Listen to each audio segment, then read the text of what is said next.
But yeah, so what do y'all have going on? I see y'all had the young men in the room.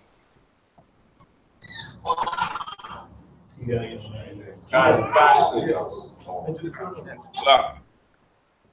You know what I mean? Put the hand up. Go ahead. What I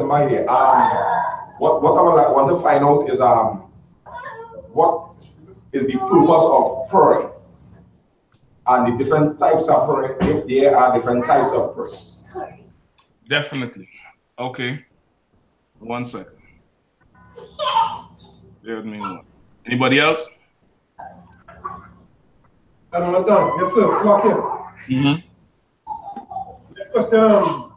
What is fasting and how to fast? Are there different types of fast? Okay.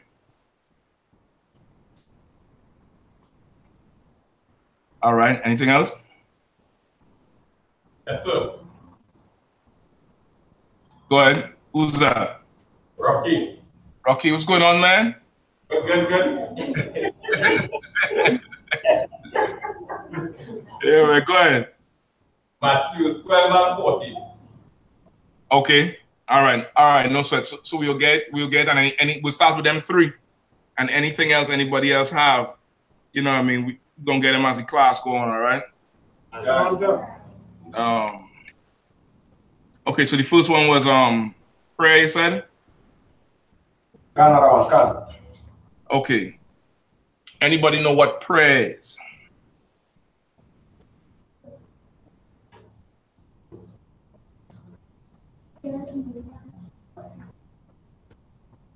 So go ahead, Goodbye. Prayer is supplication, that the asking for something, the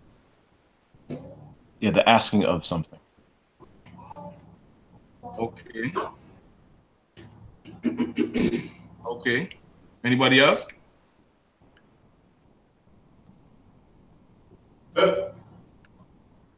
Who's that? Rocky. Go ahead. A commandment.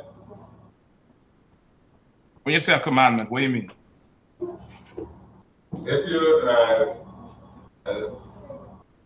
you want something, you have to pray, right? They come like it's a doing. Okay, but slightly different. Slightly different. It is a commandment to pray for things, right? That is a given. It is a commandment to pray, you know, watch and pray. What's some other scriptures? Pray and fast, with fasting and prayer, right? So the two of them go kind of hand in hand. So I'm going to do them two questions first. Bear with me, bear with me. Yeah. So the two of them go kind of hand in hand anyway. You understand? No, prayer and fasting and praying, they go kind of hand in hand anyway. All right. So go ahead. Without sounding Christian and mystical and all that, meditation, to meditate. Not meditate. No. Okay. Not meditate. Not meditate. A little bit different. A lot different actually. Not meditate. Meditating some, I would even say, not to an extent is not our culture. To an extent. You know what I mean? To an extent, the way how it is perceived in the world today, to an extent, it is not our culture. You know what I mean? Anybody else? I'm still out here. I'll just think I'll try a prayer and a praying to God to ask Him for something. All right. Take that. Anybody else?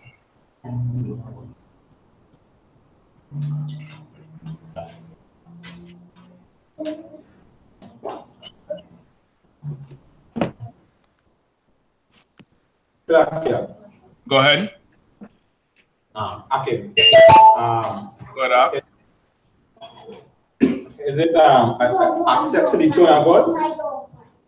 When you say access to the throne of God, what do you mean? What's it called? Like, is it like access to see the king? Access to what? Access to see the king or the power. Okay. Okay. I'll consider that. Anyone else? Mm-hmm. Yes, so is it request on behalf of yourself or someone else? Okay. Okay. I'll take that. You're all correct. You're all on it. All right. You're all on it. It's essentially asking, or not only asking, but in some cases begging or pleading. You ever hear the word plead? Plead with. That's why you would see sometimes in the scriptures you would say, please, I pray thee. You understand, in that context where the praise is it's used as please, I ask you, I beg you. Right? If anybody ever had any experience with yardis, right, brothers and sisters from Jamaica, they don't say okay, let's say you going down the road, right? Let's say Sudaka, let's say you're gonna ask Simba for a ride to Gonzales or Egypt, right? And you would say, Soldier, you mind getting my ride over there, or you could, you know, how far you reaching? I want to ride up, you know, Vance River or wherever you're going, right? Jamaicans just say, let me beg you a lift, or let me beg you a ride. You understand? The brothers in the UK, that's how they talk. Because even when I went over there, I was like, brother, you had to beg me for nothing. But then, then they was like, that's how they say I could ask you for a ride. I mean, let me beg you a lift. Let me beg you a ride. It's a way. Okay, once again, we are a very classy people, right? As Israelites, we are a classy people. We are a royal type of people, and the way how we operate is very, very classy. That's why we make. Well, that's why they enslaved us the way they did, because of how we are. We're the best people on the earth. You get the point? And they take our style and flavor and put into their culture. But we are a very classy people. Imagine a brother coming to you and say, hey, brother, I pray that you, you know, I beg you a ride to come to my house, or I beg you to come to my house. You know what I mean? I have some drinks here, you know what I mean? It's a way of being humble and showing humility in order to gain favor with your brother or your sister. But in this case, with the context you asking, is gaining favor with the Lord through request. You understand? Through asking, through beseeching. You get the point? That's what it is. It's gaining favor with the Lord through asking, through beseeching, through requesting, and you know, you asking the Lord again at the end of it, if it's His will that this be done. You understand? Now, just stick right there with it. How do you gain favor with the Lord?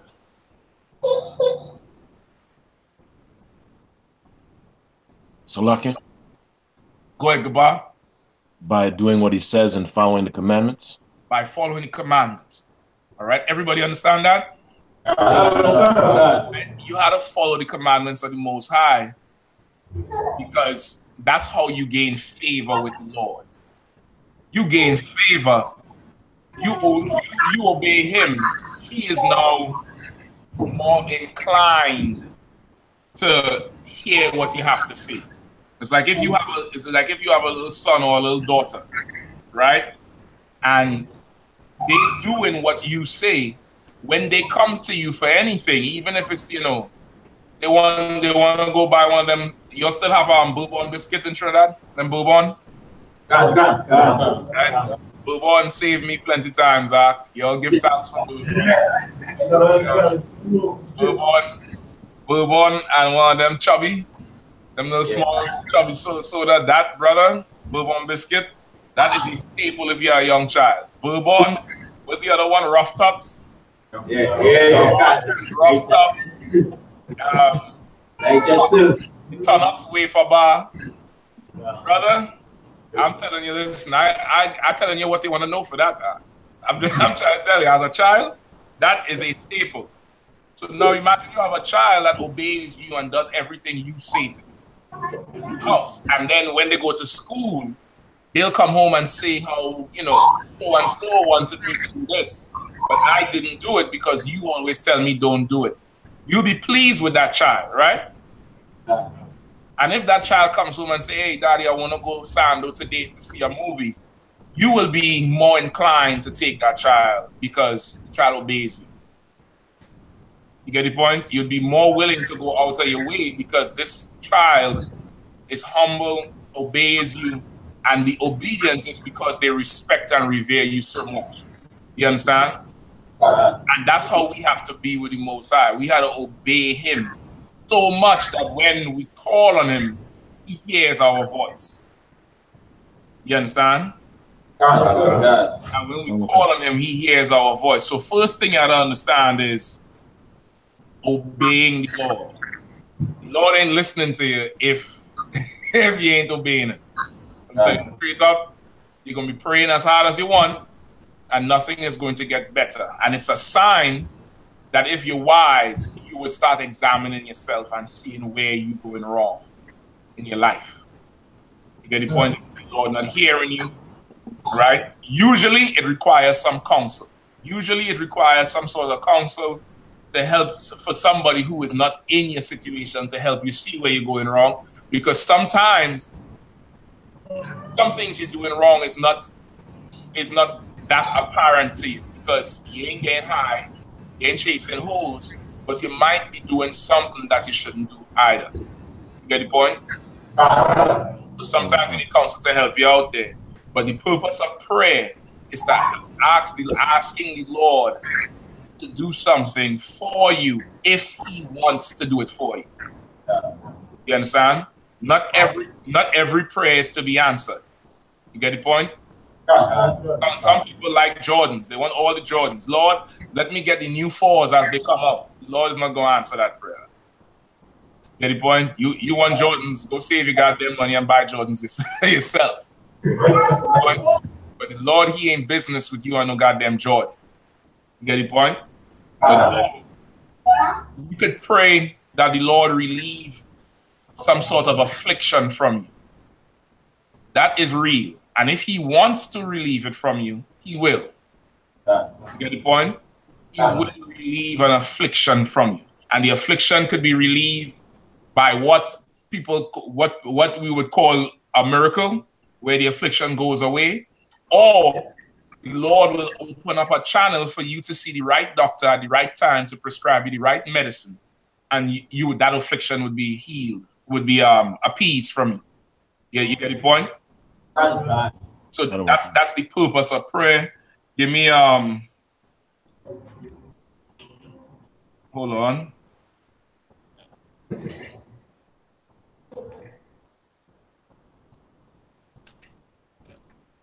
What do I want? Give me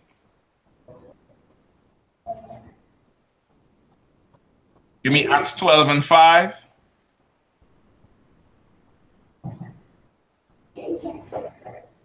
Somebody else hold Romans 1:9. Somebody else hold 1 Thessalonians 5:17.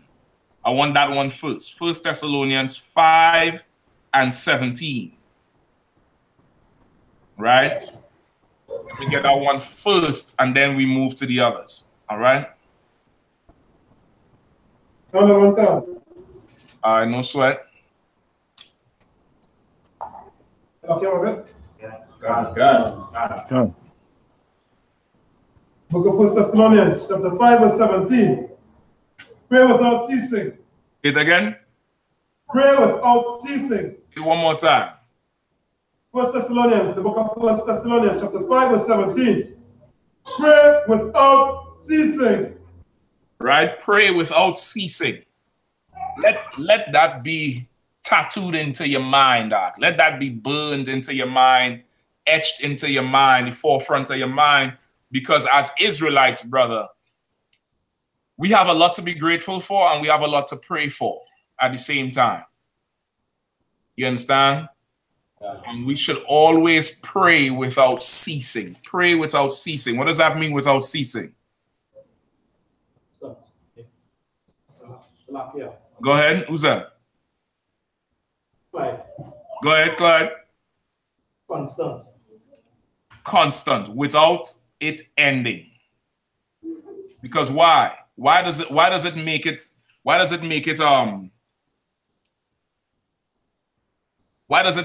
important that you don't end the prayer? Basically,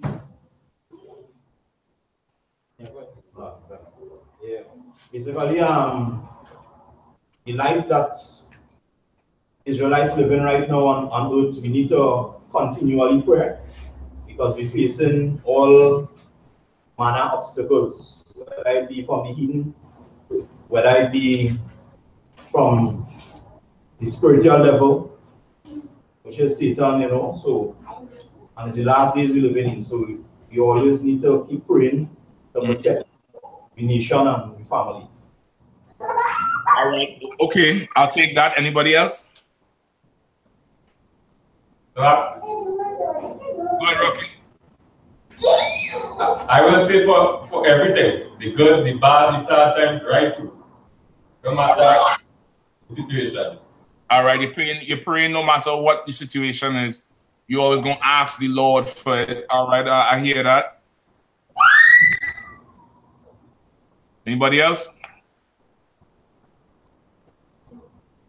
All right, let me see if I could give you all a little bit of context into it. Okay, and this is not a fault of you all, but okay, sometimes because of, you know, we all come from a Christian background, so our initial understanding of the Bible is be from that type of mindset. All right, but that's why the school is called I.S.U.P.K, the Israelite School of Universal Practical Knowledge. Right? Universal meaning everywhere. It's practical because what we're saying is something you could live by. It's practical, like practice. Like how, you know, in class you have theory and you have practice. The theory is what you learn on the board. Then if you're doing chemistry, you go to the chem lab and then you mix all the chemicals and blow yourself up. Right? So it's universal practical knowledge. So now this is the practicality of praying without ceasing. If you remember when you was a child, or if you have children now, when children want something, what do? Ask. They ask, but they don't just ask. Yeah. They ask continually. They ask all the time. All the time. They ask until you get vexed that they ask it. Right? And you get vexed, and then you say, stop asking me. And then what happens to the child? They look at you how? They look at you like you got 7 goddamn heads. And then you could see them, they start to breathe, they start to inhale because you done offended them. And then you see the little tear start to come out of their eye. And then what happens to you? That's a piece sorry for them. And then what do? Give them what they ask for. That's what happens with us and the Lord. God. You get the point? That's why we pray without ceasing. If that child comes and asks once, you say, all right, cool, next week. And really, being a parent, you ain't never doing that shit next week because you got other shit to do, right? You got other stuff to do that takes priority over what they want. But they're asking. Forget about if it's a toy. If it's a toy, they come in with the article on the toy. They come in with a whole write-up on how the thing transform and look, the head come off. And they're trying to get you into the toy they want. And if you're their parent, you're like, oh shit, that's what they do. Oh, nice, snap, good night. And they bring it every day and they ask and they ask and they ask and they ask until they get it. You get the point? And while they're asking, what must they do while they're asking? Yeah, good behavior. They must. Who say that? Clyde. Clyde, you got kids? Yeah, one daughter. No sweat. Probably that's why. You're right. They must be on good behavior as they're asking, as they begging and pleading. In other words, as they're bothering the living daylight out to you, as they're harassing you, they must now obey you. Because guess what? The minute they disobey you, what are you going to do? Not give them what they ask for. You're going to bring it up. You're going to say, oh, that's what's going on? Well, I was going to take you to so-and-so, but since you acting up, well, right? Yeah. That's how it is with the Lord. You ask, keep asking until it's done. Keep asking until it's done. You get the point? Until it's done, or if something else is done, right? Hold on. Read verse 16 again. Read from verse 16. Whoever was reading that. The book of 1 Thessalonians, chapter 5, verse 16. Rejoice evermore. Pray without ceasing. And everything, give thanks. You understand? Like simple. You see how it's just a list? It's simple. Like the truth, brother, is so simple. Christianity makes it hard. Rejoice evermore. And that's how we are as Israelites. We be in literal hell, brother, and we be, chilling. We just, we going, you know what I mean? We, because of who we are. You get the point? And that's in the world. Now, when the truth, brother, when the scripture says, know the truth and the truth shall set you free. Brother, the freedom that you're all about to experience, imagine the freedom you done experience when you find the truth. Throwing off all that bullshit that try to fill your head with, all them Christians try to fill your head with. Now, as you stripping yourself of that, you start gaining true freedom, where your life takes on a certain joy, even though it's going to get hard because of what you're going to believe in, what you're going to say, what you're going to stand for. Of course, not everybody going to love you, but brother, being free, it gives you that joy. You get the point that you know this, what you saying is right, and you serving the one true power, and your day is coming. You get the point? Rejoice evermore, pray without ceasing. Another thing, what happens, let's say you snap on your child, right? Child begging you for something, you snap on the child. What eventually happens with the child? Some children don't ask you for nothing again. Right?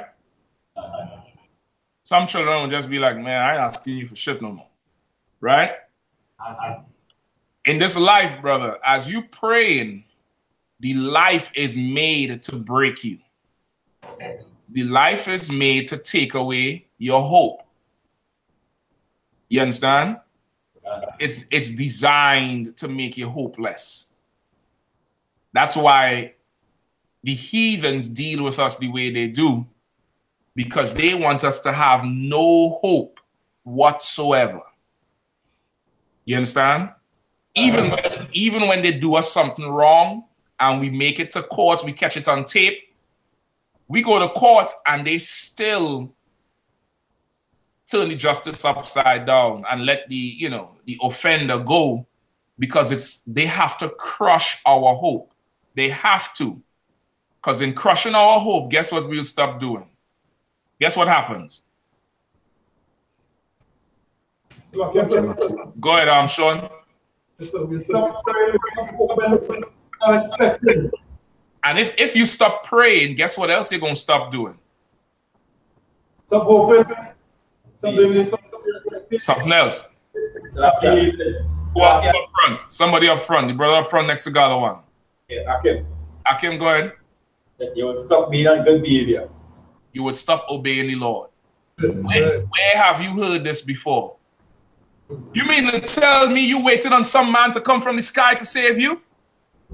That's bullshit. Christ is fake. That whole book was made up. You know where that comes from? From putting your faith in the Christian church. And when the Christian church fails, you don't give a damn about the Lord anymore. Not understanding that the church is a lie. You understand? Someone who says, I am not waiting on no man to come from the sky. God is not real. You're sky daddy. The Bible is made up. I don't need a book to tell me what to obey and not to obey. I learn how to keep laws by nature. Somebody who says that is somebody who was broken. You understand? Their spirit was broken. You understand? Their spirit was quenched. You get the point? That's a broken person. Nothing they say is of merit. They're talking from a place of disappointment and pain and lack of understanding. You get the point? Because the Christian church is a house of lies. It's a house of lies. You understand? So now, life and the heathens in their spirit know that the minute we come together and obey the Lord and pray that the Lord strengthen us and rid us of our afflictions and give us the spiritual power to do what we have to do to raise the dead, to heal the sick, you understand? To give the blind sight. We get that power, brother, and we obeying the Lord, their days are numbered. So keeping us hopeless makes us sin. Hopelessness leads to depression. What do Israelites do when we're depressed? Drink, smoke. All the wrong things. Get high. Yeah. Right? Drinking alcohol, rum, whatever you're into, that ain't no sin, but getting drunk out your mind is a sin. Because when you're drunk, you're liable to, sin, commit adultery, fight, steal. Some people commit suicide because of depression. What? All that it is because of the hopelessness that comes. And this scripture is really telling you, never lose your hope. Never lose it. Rejoice. Two scriptures down, it tells you, quench not the spirit. Meaning, don't let your spirit die. Don't let that fire you have die. You gotta keep feeding that thing and keep that thing alive, no matter what the hell you're going through. You're gonna have to do it, or else you're just gonna be like everybody else, just broken. Broken. And it's one thing to be broken, but it's another thing when you stand up as a broken person and blame the Bible or blame God for what happened to you. Get the point? Which is the position of atheists and Egyptologists and Pan-African people. They like, God put you into slavery. You gonna obey that God? Like, no, you mad because your father cut you behind. Now you mad. You just think practically. Imagine everybody remember the worst cut ass they get as a child, right? Everybody remember it. It was memorable. That's why you remember it. It was good. It was epic. You never cried like that before. You probably meditate murdering your parents, all type of shit. It was an epic cut ass, brother. Some of it was public. Some of y'all went through the public shit. Right? Now imagine, as you vex and you crying and the white snot running down your nose and you could barely breathe, and you going like that. You now telling everybody else how evil your father is and how evil your mother is and that, and they beat you back. Well, why they beat you? Well, I wanted a little bit of money, but did you ask for it? No, I just went in the purse and take it. Well, you know that's stealing, right? No, it's not stealing because they didn't owe me that from before. Like, you could rationalize when you went wrong, but when the judgment comes, it's a problem. You understand? That's people in the world, and that's Christians, because Christianity makes you weak. You understand? Christianity makes you weak. Well, what do they say when brothers go to court? If you do the crime, you must do the time, right? Well, in here, brother, we prepare you. We prepare you properly where you know right from wrong. And if you do something wrong, you fully know what comes after. You understand? You fully know what comes after, and you know, and okay, that's better because now you're in a position to correct your goddamn mistake. And that's something the Christian church robs you of.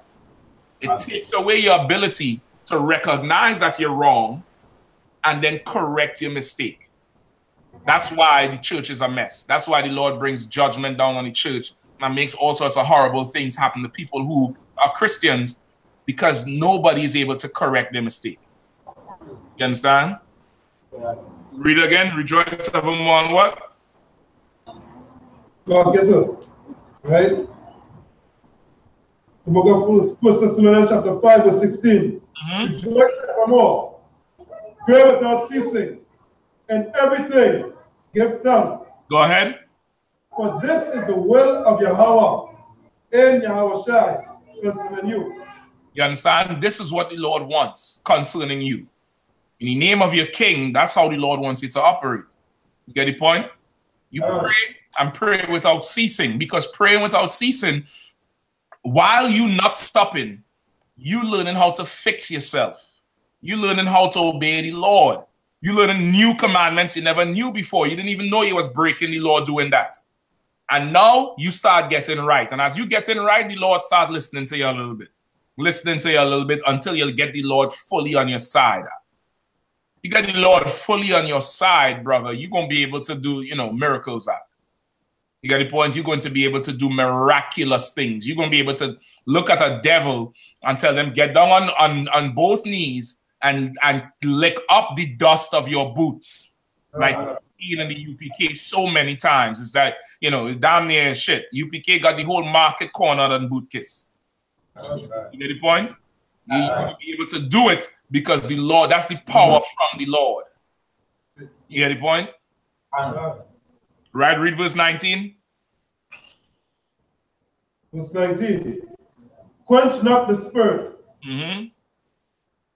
Quench not the spirit, meaning don't stifle the spirit of the Lord. Don't stifle it. Don't stifle your own. Don't stifle other brothers and sisters' own spirit of the Lord. And when I say the spirit of the Lord, not everything you want to do is the spirit of the Lord. Get the point? When everything you want to do is the spirit of the Lord, you get counsel. You get counsel and okay, this is that's fine. But don't always stop somebody. Don't always, once again, don't be Christian. Christian about it. You know what I mean? You in church, you can't even question the pastor. You question him. Hold up. We got our men's Bible study for that. What that had to do with today? And the question I have now. You understand? Like, don't be like that. Don't stifle the spirit. Don't quench not the spirit of the Lord. And it's the Lord's spirit that you pray without ceasing. You understand? That you pray without ceasing. It's just a natural relationship for a child to a parent. You understand? Imagine your children just not asking you for nothing no more. They're getting stuff, but it ain't coming from you. What is that telling you?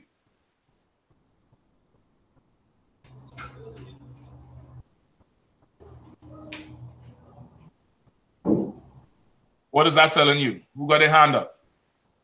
Black, yeah. But if they're getting stuff and you ain't giving them, I mean somebody else giving them it. Somebody else giving them it, but for somebody else to give them it, what do they have to do? That means they're submitting themselves to somebody else. You understand? So pray without ceasing. That's the spirit of the Lord. Don't quench the spirit. You ask him. Don't go to nobody else for shit. Don't go to Allah. Don't go to Caesar Borgia. Don't go to, whatever. Don't go to Haile Selassie. Don't go to nobody else but the Lord. You get the point? It's practical knowledge. It's just the same relationship you have with your child. Your child start coming in the house with, new backpack and new school shoes and clothes. Where you get that from? Don't worry about it. I ain't asking you for nothing. That's Christians and Muslims and Rastafarians when it comes to the Lord. You understand? They get a new car. They praise white Jesus. God is good all the time. All the time. God is good. They don't understand that Satan blesses too. Get the point? Satan also blesses people. He has the power to do that. You get the point? And to get his blessing, you have to obey him too. Right? It's a certain character and spirit to have. You praying to the Lord for something, you also have to obey him. It keeps you right in the spirit. It keeps you obeying the laws. You understand? Because just like your child, if your child not obeying you, they know full well they can't go ask you for nothing. You understand? Those are you brothers who have ribs. Your ribs start, doing something left field. You had to check her for it. If she wants something done, brother, she waiting 4 days to come ask you for that. Eve you just done check her and blaze her for something she did off. She ain't coming to you the next hour and say, well, I need to go so and so and so and nah. She gonna wait 4 days because she knows she ain't right with you, at least in her mind. She don't understand she can still come to you. But in her mind, she knows she has done wrong. She knows she off. And she need to make amends. So she gonna, wait 4 days till it's smoothen out, sweeten you up, make your breakfast extra early. You know what I mean? Put a little more meat and gravy on the plate for you. You know what I mean? When the lights turn off, she gonna give you a little extra joke to the left and joke to the right. She gonna make sure everything right before. And then the next morning, oh baby, I've been meaning to ask you. That meaning to ask you was 4 days ago. But she had to make sure she could get right with you before she could ask you, because of how foul she been the week before. That's how it is with the Lord. If you ain't right with him, you don't even want to ask him. You don't even want to, you once again, you're losing hope. You're sinning. And it's like, man, I can't even ask the Lord for this because shit, I was just getting high yesterday. He ain't gonna answer me. I can't do, you know what I mean? So the spirit of the Lord is to pray without ceasing. Keep praying and keep fixing yourself. And seek counsel. Above all things, seek counsel. All right, let me get the other two precepts to go with it. Acts 12.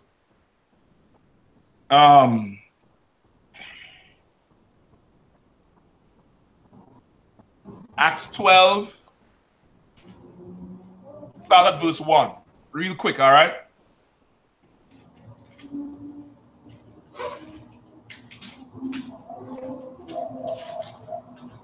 Canada one can.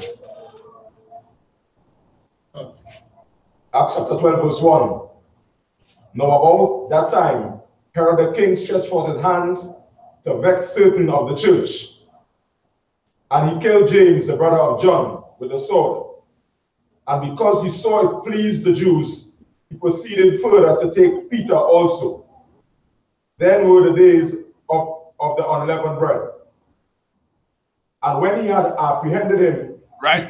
So if these were the days of the unleavened bread, what does that let you know? It was around the time of the Passover. One. What else?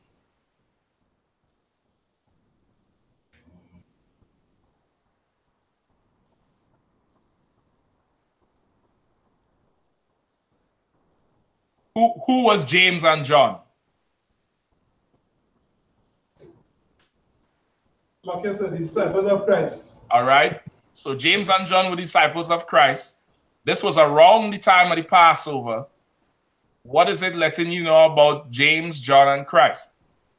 Like I said. Go ahead. So they obey the commandments as usual. They continue to keep the commandments of the Most High. You have to say it plainly, Ak.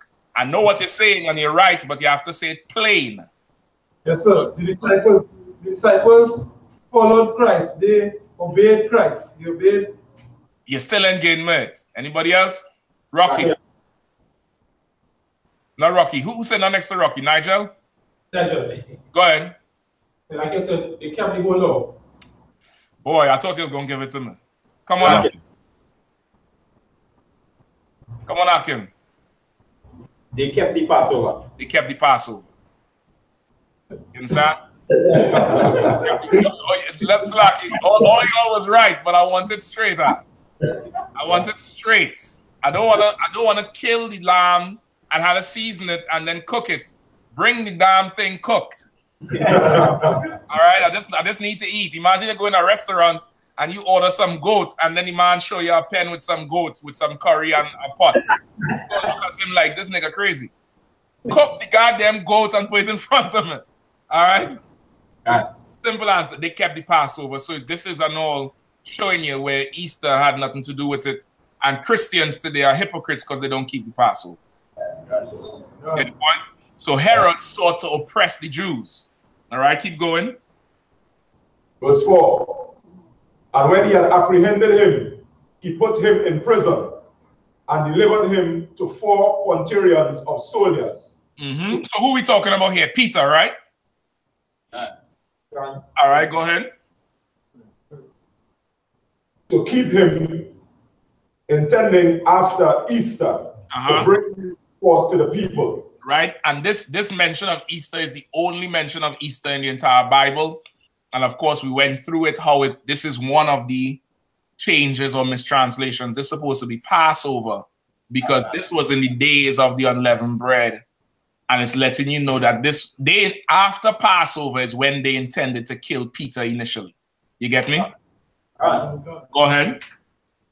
Verse 5. Peter therefore was kept in prison. Go ahead. But prayer was made without ceasing of the church unto God for him. Right? Prayer was made without ceasing unto the Lord. They prayed constantly for Peter.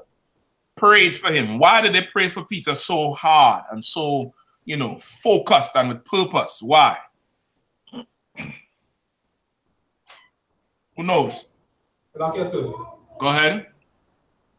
Because I tell you, was the head disciple. He was in charge at the time. Yahushua left him in charge. But not just because he was in charge. What did they say happened to James and John before? I mean, not James and John, but James. He was killed. Killed by this one, Salaki. He was killed by who? By Herod. By Herod. And who else is in Herod's hands right now? Peter. So why are they praying so hard for Peter? Salaki, sir. Go ahead. That his life be spared. So that he don't fall into the hands of Herod like his brother. If it's the Lord's will. You get the point? Begging. Remember, the Lord, our power is not a rock like Muslims that he cannot change his mind. You understand? Like Islam, they go by what's written in that book, which is, it's a total mess, total garbage. And that's that. You understand? There's no room for the Lord to correct his action or change his action. And that's one of their main arguments, right? I battled this damn crackhead Arab in UK, in Hyde Park in London. And his issue is that the Lord repented of something he said he was going to do to Israel. And that, if anything, proves that the Lord is the Lord. Any good father would threaten his child and say, I'm going to do this to you if you don't obey me. And then that child, being the child, does what? Okay, sir. Go ahead. That child stop misbehaving. So he start obeying the father again. Okay, that doesn't normally happen. Just think about what normally happens. Think about your own life. Your father tell you if you don't come home by 2, he gonna kick you out the house and break your teeth and bust your lip.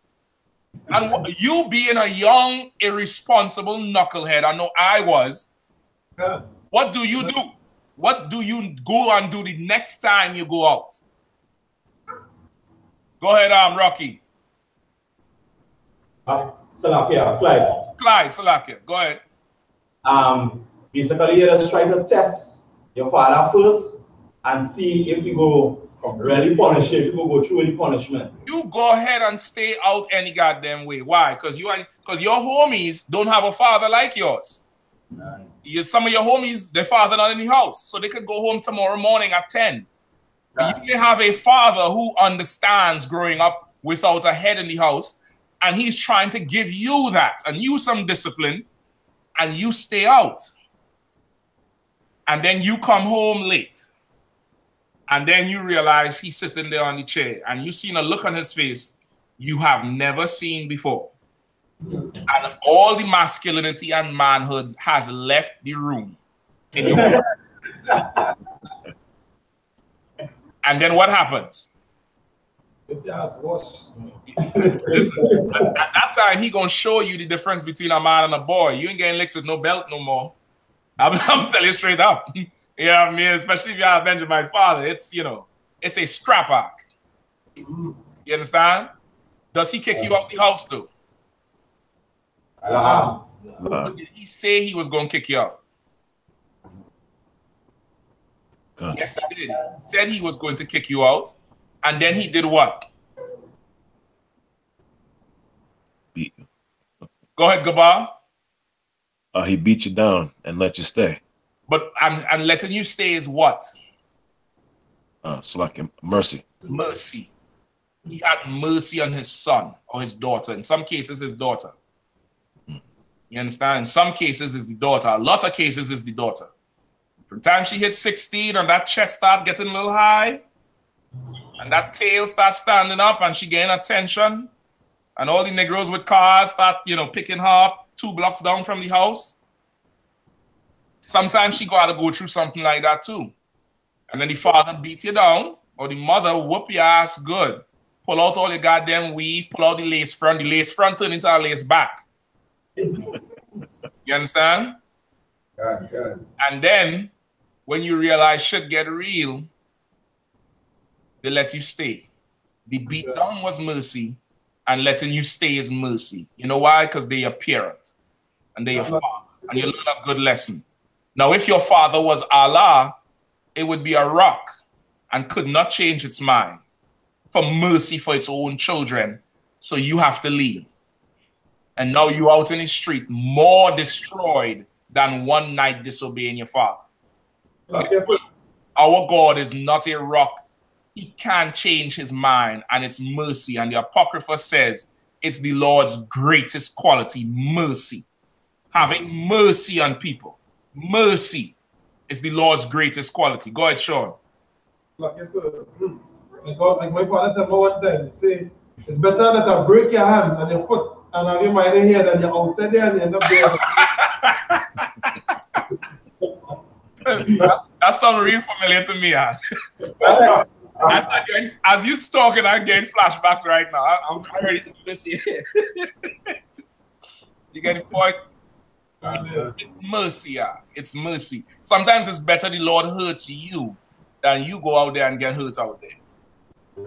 Yeah, I mean, he could, like the scripture says, he could deliver such an one to Satan, so the flesh might be destroyed, so the spirit could be saved. Rather than deliver you to Satan, the Lord could just have a little bit of mercy on you. And if you're wise, you would recognize his mercy and appreciate his mercy, even though it hurts you. Even though it hurts you. How much time you see kids get beat? And it's like, oh God, I'm sorry. And then the parent go a little bit more, no, you're not sorry yet. Get the point? And to you, it's like, this nigga enjoying this shit. You know what I mean? Nah, the extra is to make sure I don't have to do the same thing tomorrow night. So I'm beating you now for what you did now and what you might do in the future. That's a parent act. Salakia. That's life. No, you're not going to do that in the Christian church. The Christian going to do what? Don't beat him. He's just a child. You don't know. You get the point? A Christian would have children run ragged and raggedy and do whatever they want. And have little girls dress up like hoes and twerk, and little boys just do what the hell they want. Look at them. They think they're grown up. That ain't love. You understand? That ain't love. So now, knowing that the Lord's greatest quality is mercy, brother, it would behoove you to get on the Lord's side and pray night and day. Obey him every day and pray night and day. Beseech him because he is merciful, brother. He is all powerful. He is the terrible of terrible, but he is also merciful. You understand? Right? Keep reading in Acts quickly. Verse 6. And when Herod would have brought him forth the same night, Peter was sleeping between two soldiers, bound with two chains. And the keepers before the door kept the prison. And behold. Wait, hold on. How much chains they put on Peter? 2 chains. 2 chains. 2 chains. Listen, who understands why they put 2 chains on Peter? Go ahead. Listen, Peter is the man who cut the ear off the centurion. It was no joke. Imagine they come to arrest you and put 2 handcuffs on you. And he was like, what is for? And if the first one is for you, the second one is just in case. Go ahead, Nigel. Somebody have their hand up? Yeah, say he was probably not a pretty big dude. Strong. Okay, it don't say he was big. He might have been big. He was a Judite. Judites, you know, a lot of Judite brothers be, you know, bigger than the average of what we used to. You get the point? It doesn't say he was big, but, you know, okay, in other words, whether he was big or small, short or tall, thick or thin, they had a fear of Peter. You understand? Because Peter, imagine Peter is the right-hand man to Yahushua. And they say Yahushua was an austere brother. You understand? In manner and appearance, meaning how he was militant and how he looked was militant. And you know his right-hand man ain't going to look like Creflo Dollar. His right-hand man don't have a suit and a bow tie and a comb over like Farrakhan. His right-hand man look like this nigga here, like Killmonger, Salakia. Yeah? Big up Azania for hooking him up with his shit, Salakia. I'll plug that in. His right-hand man probably look like the Killmonger. You get the point? They put 2 cuffs on Peter, not 2 chains, Salakia. Go ahead, Sean. Okay, sir. So, is it safe to say Peter's character was vicious? Peter was no. Listen, Christ called him. You know what Peter mean? No. Solid. Straight. You know, imagine the king of Israel look at this cat and be like, nigga, solid. The rock. He nod his head like, yeah. Brother. I pray for that type of character. I pray for that type of spirit. You get the point? So they put 2 chains on Peter. Let's keep going. Verse 7. And behold, the angel of the Lord came upon him, and his light shined in the prison. And he smote Peter on the side, and raised him up, saying, Arise up quickly. And his chains fell off from his hands. And the angel said unto him, Gird thyself, and bind on thy sandals. And so he did. And he said unto him, Cast thy garment about thee, and follow me. And he went out and followed him, and wist not that it was true which was done by the angel, but thought he saw a vision. You understand? Anybody understands what happened here? Like, yes, sir. Yes, sir. So, Peter, feel like you're daydreaming, you couldn't believe what happened, and he just walk out like a bad man, but you know, but still in shock. Okay, Peter woke up and there was a man in his cell telling him what to do. This man didn't get locked up with him. He woke up and a man hitting him. When he say he smote him, meaning he hitting him to wake him up. I said, Peter, get up. Put your garment on. Put that thing on. Put your war belt on. Get your boots on, man. Lace your boots up. Time to roll. And Peter looked down and the 2 chains fall off. Fall off. And the door opened and he ready to roll. And Peter is like, man, listen, man, I must be dreaming. This ain't real. I must be dreaming. You understand? Go ahead. Verse 10. And when they were past the first, and the second ward, they came unto the iron gate that leadeth unto the city, which opened to them on his way.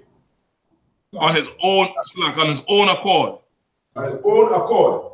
And they went out and passed on through one street, and forthwith the angel departed from him. Right? So now they walk through the whole damn prison unto the gate that lead them back to the city.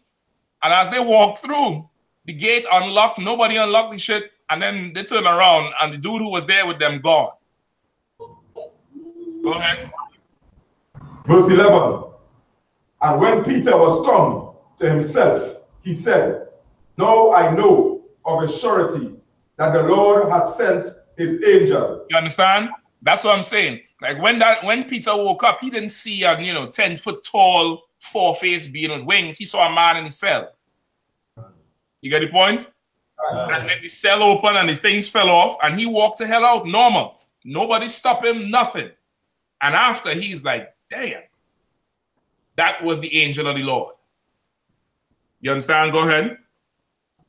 And had delivered me out of the hand of Herod and from all the expectation of the people of the Jews. You understand? And from all the expectation of the people of the Jews, meaning all of those of Israel who wanted to see Peter dead, the Lord delivered him from that hands. Brother, prayer, the Lord hears that act. The scriptures say the angels take a record of your prayer and take it up to the Lord. You understand? And in that record is going to have this nigga still getting high. You know what I mean? It's going, imagine a man, like you go to, in the bank and somebody taking your info and it's like, you tell them, well, listen, I took a loan here before, but I never paid it back. As they go to the loans officer, they're going to have the amount you're asking, and then at the bottom in red, they're going to be like, delinquent payment. You get the point? And then the loan officer, he gonna do this thing here with the glasses. He going to look at you, push your glasses up, look back on your paper and stamp it. Bam. Look at you. Next. You get the point? That's what happens. But of course, Peter is Christ's right-hand man. This time Christ done left. Right? Done. Peter about to go. Everybody praying for Peter. Peter praying. Yahushua probably up there pleading with the Most High. As it says it says that in Revelation. I will get that after. That's going to be the last precept on this topic. Then we're going to move to the fasting. Right? Pleading with the Most High. And the Lord said, you know what? Michael, send one of them men down there. Send one of them angels down there to handle that scene. And we're reading about it today. Now, the Christian church done took this away from you. Imagine if you knew this 10 years ago, how to obey the Lord, and that prayer works. And not prayer works like how the Christians say prayer works. You got to pray. Not like that, brother. But you really obey the Lord and ask the Lord for something serious, brother. Now, Peter was going to die, right? They was going to kill Peter, execute him, right? And people prayed that Peter would live. If you can pray that life be spared, surely you could pray that life be not spared. We don't need to go to no judge or no magistrate or no MP for justice. We don't need to march. You understand? We just need to pray God, obey God and ask him that our enemies die. And they will die. You understand? Who had their hand up? Somebody had their hand up in the back. Who's that? Nigel, go ahead. I'll just draw my reference. So, as when you talk about the loans officer. Like when you go to the embassy, they get a passport stamp. Right. And they look at all your transactions, all your business. Right. And then say, all right, sir, I'm sorry. Denied. Listen. For the life of me and Galawan went through that this year, brother. For the life of me, I started first I was like, well, Galawan, what the hell is you doing? Then I was like, maybe it's something I doing. I was like, well, what the hell is this, Ak? And you got them right. You go in there and they tell you deny. It's the same thing. But okay, not really with them because they're a bunch of wicked Uncle Tom niggas. You get the point? And of course, it's the devil up in there. That's a money-making mill. They deny you. They deny a certain amount of people who are applying for visas because it makes money. You understand? A certain amount, they let go. But how much it is for a visa right now in Trinidad? $1,000. $1,000. The average person, how much times a year do they apply for a visa to come to America? How much times a year does the average person apply?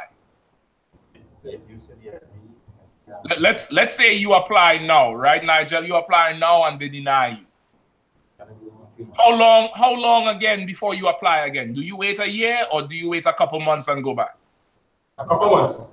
So let's say the average person apply twice a year, right? That's $2,000, right? When you go to the embassy, how many other people sitting there for visa application? Give me a number. Give me a rough number. 50. Yeah, but at one time, 60 to 80. I'm saying, okay, you walk in there, you sitting down in the big room, and you waiting on them to call you, right? How many other people is sitting there with you? Like I said, go ahead.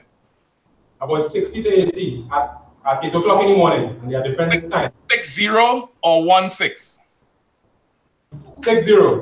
That figure sounds exactly right to me, because I remember it being about 30 to 45 people in the room when I was there. So let's say 60, right? So you apply for a visa one time, that's $1,000, and it's 60 people in the room. Let's say 40 of those people actually applying. The other 20 is the girlfriend or the children or a grandfather. Let's say it's really 40 people who actually apply.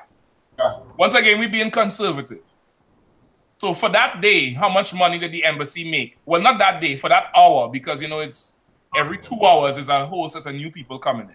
Yeah, that's right. But let's just assume it's 40 for that day. How much the embassy just make in that day? 80,000. Well, for that one day, it'll be 40, right? Yeah. Now, in 2 months, when them people come back, it's 80, right? So in one day, they make 40,000, and every damn day is people in there applying. You get the point? Let's say it's 40,000 a week. Let's say it's only one day they see 40 people, they make 40,000 that week. Multiply by 52. Brother, that's $2,080,000 they make a year. And we being conservative with 40 people. That visa thing is a money-making scheme, man. It's straight up and down making money. Now, obey the Lord, pray without ceasing, so we could go in there and just pay them once, Akim, and never have to do it again. Slack. All right? I'm telling you all up front now. I don't care if you had to swim the Atlantic, you're going to have to make it next year for Passover. You're going to have to leave in December and backpack through Venezuela, up through El Salvador. You're going to have to walk to New York. All right? Because them niggas down there making guap money. Shit, you ain't need to sell drugs, just go become an immigration officer. Making guap money every damn week. All right? Give me the scripture here. Give me Revelation 12 and 10.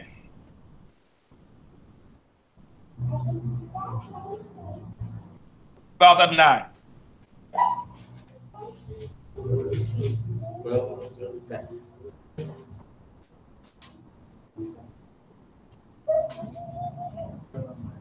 Quickly, Akim. Who have it? Everybody have it? Revelation chapter 10. Start at 9. Start at 9. Now, Revelation chapter 12, verse 10. 9. Start at 9. Okay, so my bad. Revelation chapter 12, verse 9. And the great dragon was cast out, that old serpent called the devil and Satan, was deceiving the whole world. Right? The old serpent is called the devil and Satan, which deceived the whole world. There's only one man that deceived the whole world, which is the white man. The white man is the devil. Keep going. He was cast out into the earth, and his angels were cast out with him. Right? The white man is going to lose all his power, and those of his servants who obey him, they're going to lose power with him. Keep going. Verse 10. And I heard a loud voice saying in heaven, now has come salvation. No, this year is salvation. When the white man loses power, is our salvation. Keep going. And strength. And what? And strength. And this is our strength, right? Because like Isaiah 14 says, is this the man that weakened the nations and made the earth to tremble? When he is in power, we are weak. Now that he's fell from power, this is our salvation. This is our strength. Go ahead. And the kingdom of our God. And the power of his Christ. Right? And this is the kingdom of our power, our God. And the power of our anointed one, our Mashiach, the one who's going to be in charge of us, our king. This is going to be his kingdom. Go ahead. For the accuser of our brethren is cast down. The accuser of our brethren is cast down. Go ahead. Which accuse them before our power day and night. Who can explain that? Okay, sir, take a shot at it. Go ahead. So these devils, all the so-called white man, and everybody that follow his influence, even black pastors, whatever the case is, continue to say that we lying about the truth about the Bible. And they say that we's devils, we's liars, and we's homongers, and we's this and we's that. And they start making somebody with. So they lie about our character and who Christ really is and what does he really come to do. Right. So no, that's Gabar is going to say something. Kanawan Khan, is also the crafty council that was taken? The crafty council has taken. All right, so now that's in the physical world, right? Right, that's in the physical world. We are the sons of the Most High. White man is the children of Satan or the devil who fall. They are influenced by Satan. Now, as they on the earth doing Satan's work, what is going on in the spirit realm? What is going on in heaven? Go ahead. Who's this? Masimba, go ahead. As in reference to Job, sir. Come on with it, Go ahead, I see you. Go ahead. Go ahead. Go on with it. Yes, sir. So as in reference to Job, as Job was going to and for the earth and coming before the Most High to concerning Job. Accusing Job that if the Most High removes certain things from him, he will go against the Most High. So exactly. Now Satan is telling the Lord, listen, the Lord is boasting about Job because Job is his servant, right? And Satan is like, man, he ain't all that. He ain't all that. You ever see, you all still have minor league in Trinidad? Minor league football. You know you had the PFL with W Connection and all of them. You also have minor league? Yeah. Right? You know, Sobo playing, you know, Civic Center, or, you know what I mean? It always has some youth man who everybody says is the hottest thing, right? And then from the next team, so the coach or the older heads gonna be like, man, he's soft, man. I have a youth man there who can handle him. You know what I mean? And they make an arrangement to see who better. So that's what's going on there, where Satan is like, man, Job ain't all that. Listen, I guarantee you, if you let me take him on, he gonna curse you. He gonna do this. He's accusing Job of being a traitor. He's accusing Job of being really a sinner. And the only reason Job obeys the Lord is because the Lord is giving him stuff. In other words, he thinks Job is a Christian. And that's how Christians are. When they have a little money and they get a nice house and everything, oh, the Lord is good. The Lord is good. As soon as something go wrong, Lord, why you forsake me? Blah, blah, blah, blah, blah. And they turn on the Lord. You get the point? The Satan is accusing Job of being a Christian. So guess what? Guess what's going on right now as you in class? You in class right now. You know, when Galawan now started, everybody on his slavery was giving him hell. You in class right now. You're starting to rock your brother, the young brother who came last week, hearing you all on the slavery. as you all starting to change your life, guess what's going on in the fourth dimension now? Guess what's going on in heaven? We are being accused. Satan is there saying, man, don't worry with Masimba, you know. Yeah. He only turning over that house to get him to school just because, you know, it's all new. Give him a year and see, man. Listen, he ain't right. Listen, don't worry with Swidaka. Swidaka only fronting, Lord. You gonna give him the truth? You gonna give that nigga a crown? Shit. And then guess what's going on at the same time? At the same time, guess what's going on? Go ahead. Sorry, Go ahead.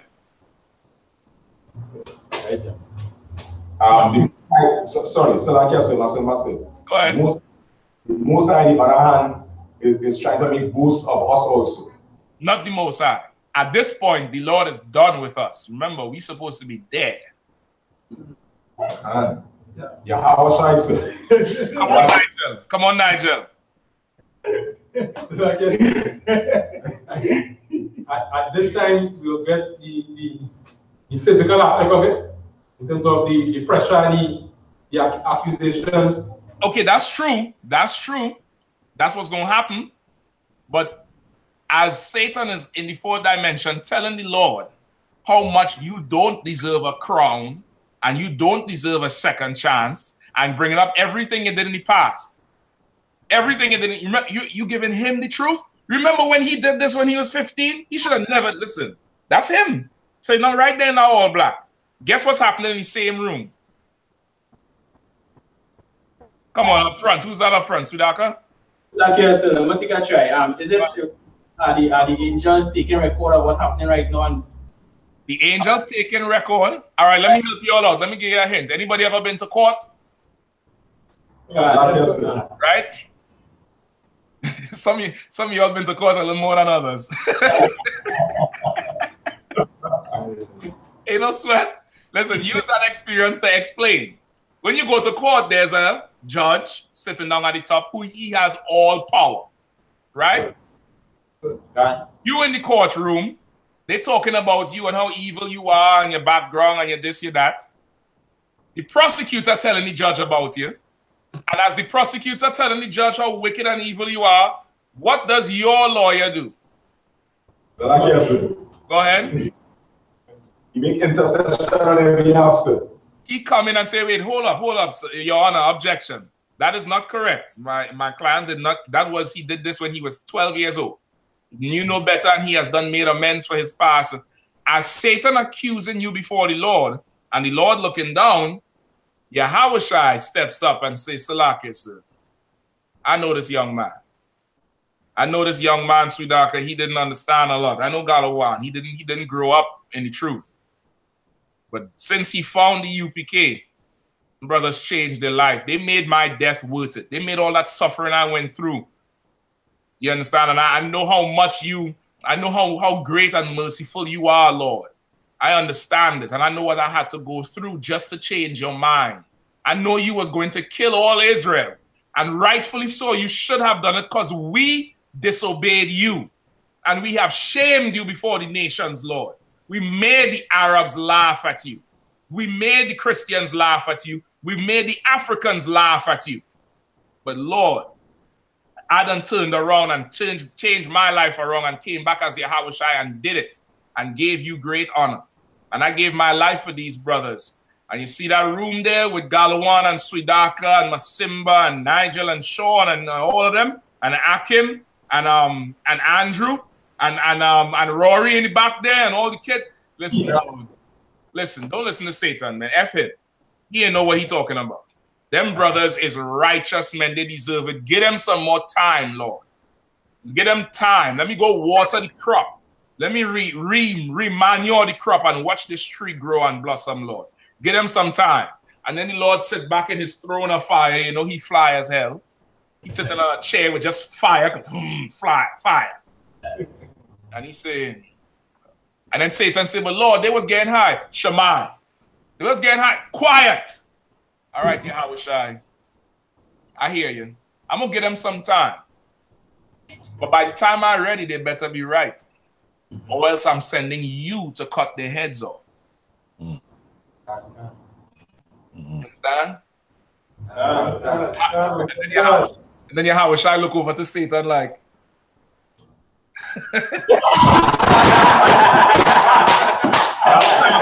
Satan, you know them lawyers be packing up the books in the court like, yeah, nigga. You understand? Get the point? That only happens because you pray without ceasing. Get the point? You pray without ceasing. And if you don't do it, if you don't keep that spirit and obey the Lord and pray, brother, Christ is going to cut your head off. But he stood for you. He stood up for you. You get the point? He stood for you and vouched for you, and you went up there and you made him look bad. He's going to cut your head off himself. You get the point? All right, good. Fasting, right? Give me, hold on.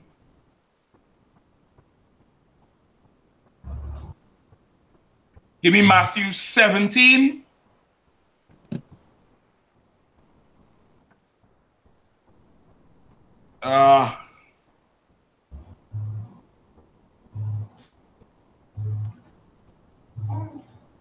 And 14. Let's start there. 17 and 14. Quickly. Got one come? Go ahead. Goodbye. You want it? Got one come, sir. All right. Go ahead, Ak. Akim. All Akim have it? Matthew 17 and 14. And when they were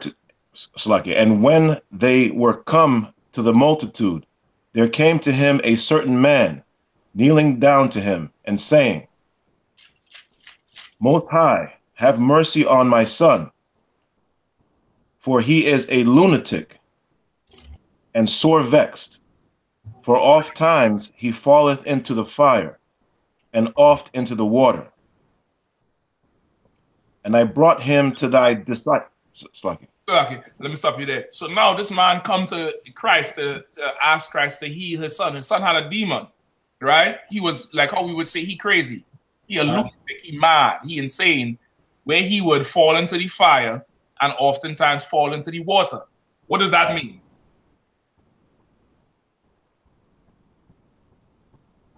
So yes, sir. Go ahead, give me Sudaka. I think I tried, sir. Is it 1 minute? It's like being lukewarm. 1 minute you're for the most and next minute you're not. Once again, and listen, I understand your answers because I remember answering the same type of way. As you're going in the class, brother, you're gonna shed every form of Christianity off. You're not saying you're a Christian, but the doctrine's still halfway there from the church because the church is so strong. That's why the scriptures say the mystery of iniquity already work. You understand? Like the witchcraft of Christianity, brother, it's ridiculous. Just think about your average, everyday, mad person. Crazy. Who in the back, Nigel? Come on. Yeah, you used to act crazy where you would have fires and the side lighting and stuff. You would do crazy stuff, run through fire, throw yourself in water, try to drown yourself, try to burn yourself.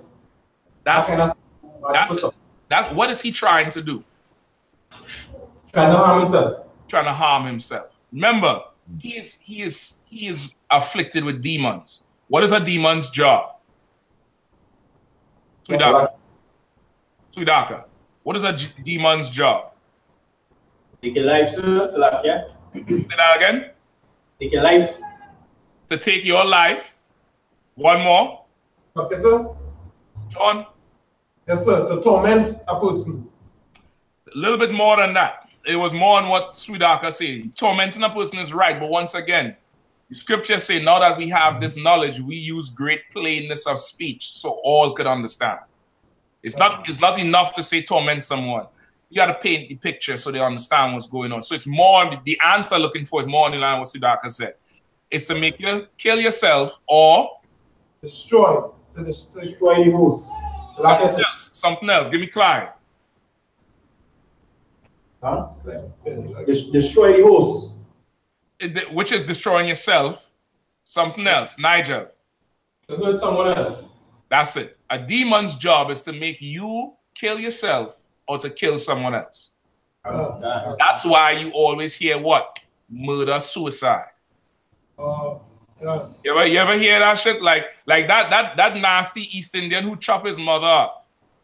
Right? He make good light work and mincemeat of his mother. Good night, brother. He's full of demons. He halfway finished the job because typically when Indians chop a woman up, what's the next step? Suicide. I guarantee the demon that was plaguing him get a demotion because the job wasn't finished. He lose a wing. He lose some rank. Right? That's why you hear murder, suicide. In a double homicide, suicide, and a triple murder, suicide, you know it's a full-out demon.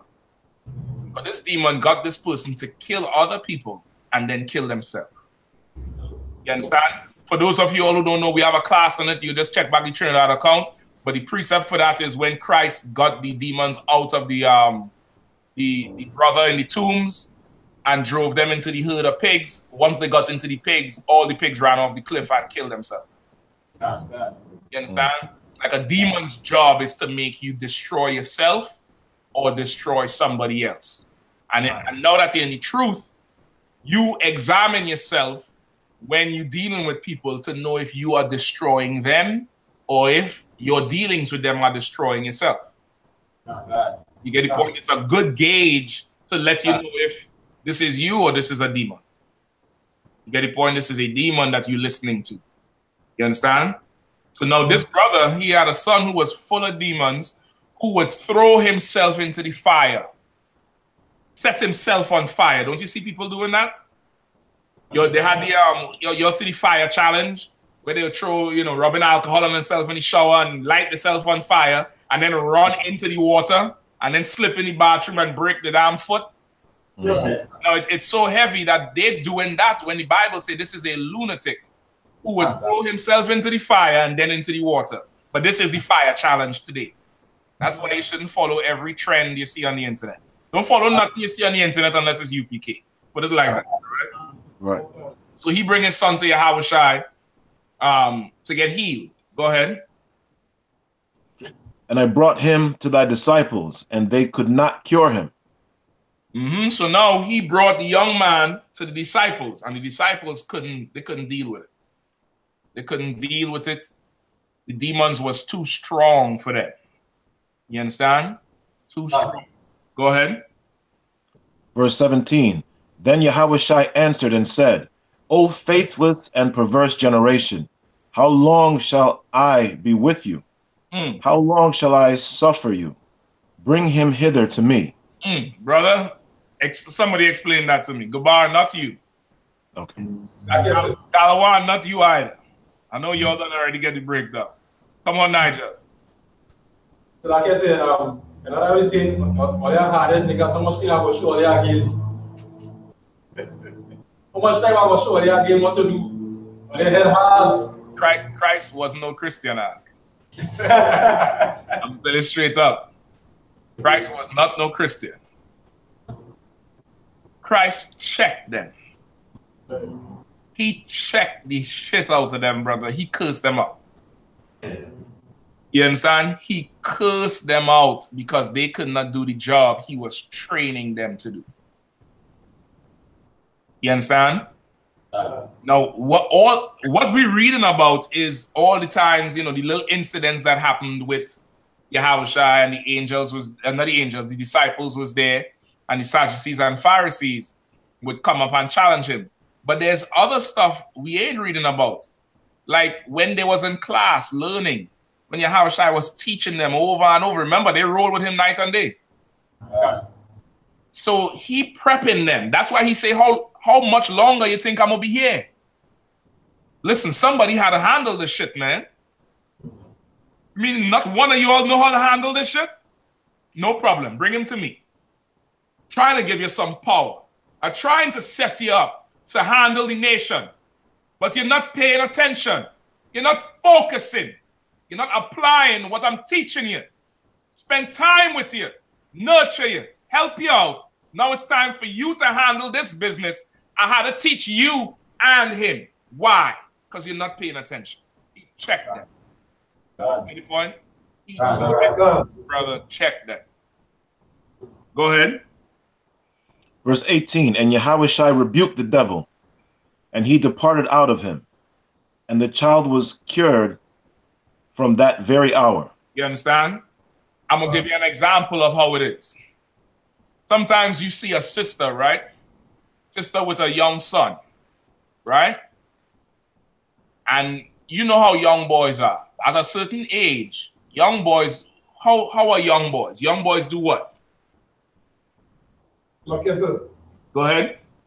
when nobody plays, interfere with stuff, climb up, that's mischievous something. Don, that sounds like that was you are. That sounds like you know more than anybody else are. It sounds like you was the one who used to, you know, some boys be climbing up the curtain. They hold on the curtain and climb all the way up, and as they reach, the curtain start bending till it slip out the little hole they push the shit in, and everything come down, and then the boy get up and run. Right? Sometimes a sister, she might be a single parent, and she raising a young boy, and the boy being a boy, it's in his spirit to just tear everything up and run amok and do what he want to do. It's part of, you know, his dominance. It's part of him being a dominant male, part of him being masculine. It's part of his development. All right? You know, conflict, fighting with everything, tearing everything up, that's just part of a young man growing up. But because she doesn't have another man to check his behavior, he run amok. And a woman is not by nature combative. You understand? That spirit that's in women today of being combative and argumentative and guffing up like a man, that's the spirit of Satan in her, right? That's why she act like a man, because it's a demon in her. It's something that this world promotes. But a woman is not naturally like that. A woman is naturally like, no, don't do it. Stop it. Screaming in a light voice, because her nature is to appeal to you, to appease, to pray to you, or to beg you. Her nature is not to beat you into the ground until you submit. You get the point? It's different. Her nature is to beg you to stop. And as every young boy knows, from the time mommy start begging, we know she lost the war.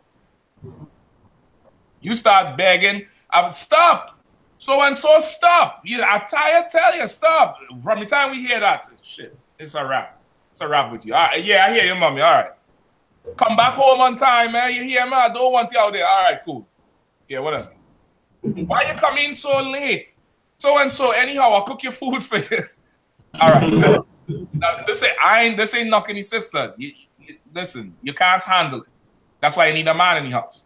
So now until one day, she meet a young man wearing a shield and boots. Name is Officer Galawan.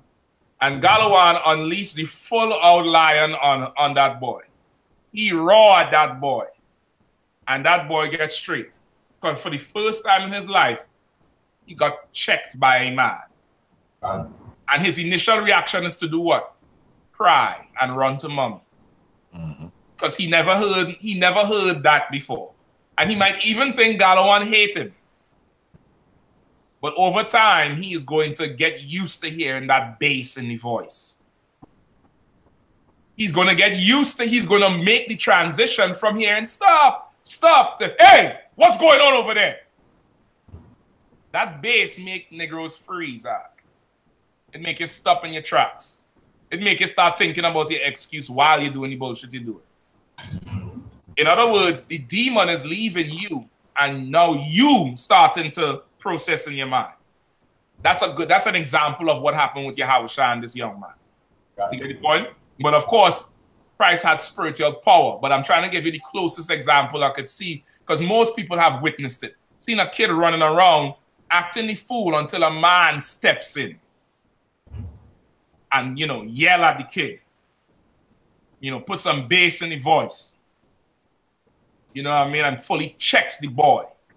And now start acting right. Go ahead. Okay, sir. Go ahead.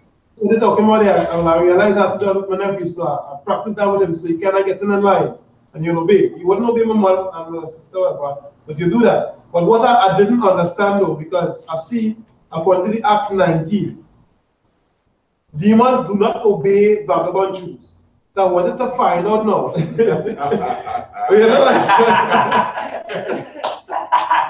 Go ahead, ask the question. Demons don't obey fake Israelites. Demons don't obey. They don't obey fake Israelites. So when does that happen with the sons, with us now? And that's when, after a while, when we get to understand, or when, like how you're breaking this down here, once you understand, when we see that in our minds, then we will be able to effectively tell a demon to make up in turn. Okay. We're gonna go into it here, but this takes time. Some of it you can learn. Some of it the Lord has to give you that gift for. You understand? There's some things you just have a gift for. Just like anything, some brothers could play basketball. They have the gift for that. Some brothers could run fast. They have the gift for that. Can you learn to sprint? Hell yes, you could go to track school and learn how to run fast. Do some people have the gift for it? You understand? It's just as you grow in the truth, the Lord is going to reveal your gifts. You understand? And some gifts, some brothers have multiple, some brothers have one, some brothers have a few. You're going to get gifts. Once you get them, it's important to, take them to their full potential. So now to say, when will you be able to really do that? That happens within time on different levels. But this is what I would tell you. In order to control someone else's demons, you must, finish my thought, you must control yours. You understand? Just like you can't go and tell, when Moses went to his brothers fighting and say, hey, why you all fighting? What did they say to him? They said, nigga, who are you? Who made you king? Who died and put you in charge, nigga? Shit, what you gonna do? You gonna kill us too? Meaning, nigga, you can't tell me nothing. You a murderer. You get the point? Demon recognize demon.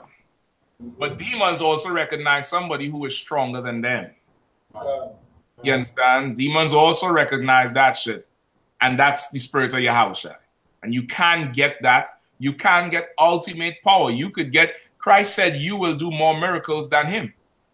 That's what he told his disciples. You will do what I do and greater. So would that day come when you could tell a man, get up off that wheelchair and walk? Hell yes, that day coming. You know what I mean? What Benny Hinn and them doing, that shit is staged. That shit ain't real. You get the point? There's a day coming when you gon' do something amazing and a blind man is now going to see for the first time. But in the meantime, we are already doing miracles on the earth, getting Negroes to stop smoking weed, which is miraculous in itself. Getting Negroes to get off crack. Getting women to stop being loud-mouthed dragon bitches, excuse my language. That's a miracle. To have a sister shut up and she stops. Wrong. You shouldn't have did this. You shouldn't have did that. Carry yourself better.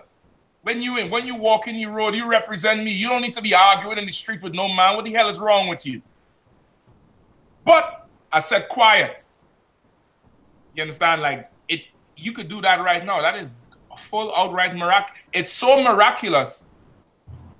If you have a sister in that state, people look at her and say she's foolish for doing it. You lost your mind. She done lost her mind. She full out following this nigga over here. But it's a miracle. It's a full out miracle to get a black woman to not dress like a hoe, not be loud mouth, not, just be a sister. That's a full out miracle. You understand? It's a full out miracle. But we're going to do that and greater. Get the point? Just stay in class and never leave the truth, and you're going to see some amazing, amazing things happen. Fully amazing things, brother. That's just gonna blow your mind. You know what I mean? I done seen a few things in my short time in the truth that was downright miraculous. You get the point? So let's keep going on this. Verse 19. Then came the disciples to Yahushua apart and said, why could not we cast him out? Mm-hmm. And Yahushua said unto them, because of your unbelief. For verily I say unto you, if ye have faith as a grain of mustard seed, ye shall say unto this mountain, remove hence to yonder place, and it shall remove, and nothing shall be impossible unto you. You understand? So now they see what Yahushua did and be like, damn, how come we didn't do it? Because of course, they're rolling with Christ. You know what I mean? They're feeling the self, just like, you know, how Negroes do. You know what I mean? Everybody who rolling with the best football player, they all swear they could play football, right? Everybody have a partner who, you know, make, you know, all y'all in South. So, you know, the South team, the South of the Creek versus North of the Creek. Everybody have a, you know, a partner who, you know, they grow up and he was a nationals man. He go in nationals camp from under 13, under 15. And you sweating with him and you swear you could be a national too. You understand? Until you on a field with 22 other nationals and realize you ain't fit enough. You get the point? That's what happened here. Them brothers, they're rolling with Yahushua, who, you know, walking on water, changing, you know, water to wine, raising the dead, thinking they could handle it, and buck up on a team they can't handle. And was like, yo, we thought we was like you. And Christ is letting them know, you know, you need more time, young grasshopper. You need something else. You get the point? You need something else. Read 21 again. Oh, I've read it, sir. For verse 21. Salaki? Read 21 again. Howbeit this kind goeth not out but by prayer and fasting. You understand? So he tell them, you're lacking faith. Meaning, something y'all doing is not giving y'all power. You understand? You're lacking faith. If you had faith, if you was doing what you're supposed to be doing, you would be able to say to this mountain, move and go over there, meaning you would be able to solve problems. Mountain representing a big problem. You understand? But you can't do that because you ain't fully plugged in. But howbeit, meaning nevertheless, this was a powerful demon. And this type of demon only goes out by prayer and fasting. Meaning, you have to have serious control of your own demons to deal with this one. You get the point? This one here, this demon here, it ain't regular. Come on. Like I said, I'm seeing that you say that, right? Because there are plenty times that somebody will recognize that they're not where they're supposed to be, or they're not doing the things that they're supposed to do, like the disciples in this situation. Could it be that they wasn't fasting as they should be, or doing what they and then they was deceiving themselves, so that they had to be made an example then. They had to get embarrassed to show them, step up again? Okay. That situation could happen to any one of us. I can't say if this is why it happened to them, but Yahushua, being the most excellent teacher ever, he uses every situation to teach. So rather than just say, don't worry about it, Akim, this demon a little too strong for you all, he uses it to buffer them. You understand? Just like somebody who play football here, I know point full of footballers. When you was young, right? Tiny back there, Andrew, right? You play football before, right? What you was a defender or attacker or midfield? What? Forward, right? You swear you use the baddest forward. You dragging everybody, fanning, crossing over everybody. And you embarrassing men in the sweat. You know, I'm pushing ball through men leg, capping men, all kind of thing. You show it off. And come a big game now, the whole of Civic Center down there to watch you. And you throwing away every chance you get. Every one-on-one with the keeper. Every chance you get. Could you come back on the court the next day and sweat normal? Nah. Nah, man gonna be like, yeah, you could do me that, but you couldn't score though. You couldn't score. You couldn't score the goal though. Man, Andrew, unscore Andrew, boy. Andrew could unscore a goal, boy. So sometimes men started calling men abortionists. Like you throwing away too much goals, they start saying you committing abortion on the field. Right? Because now you think you bad, but then when it was time to score the goal against the real team, you ain't scoring. You understand? So it's kind of like that. Go ahead. I said like you go maybe forward. Well, listen, I mean, listen, at no point. If there's one thing I know with points, I know point. Every time you tell me about point, I know how point is at. Point, point is like the mecca in football. Everybody could play. But brother, when we go on a team to entertain the crowd, it's like we like hearing the crowd go woo, wait, boy, he almost scored, rather than put numbers up on the damn board. Love to hear, you know what I mean? You know how in some parts of the stands, how they like to bang the galvanize when you spoil a man down by the corner flag? You catch a defender rushing, you hit him a little body beat and push the ball through the leg. Let's to bang the flag, run out on the field. We like that more than scoring the goddamn goal and winning. That's what I know about point, man. That's how we play. We like to entertain. Get the point? Like that in the spirit side, it's like that. So Christ is telling them this time, this kind of demon, it only comes out by prayer and fasting. All right. So now the brother asked a question about fasting. All right. Give me Isaiah. Where is this? 58.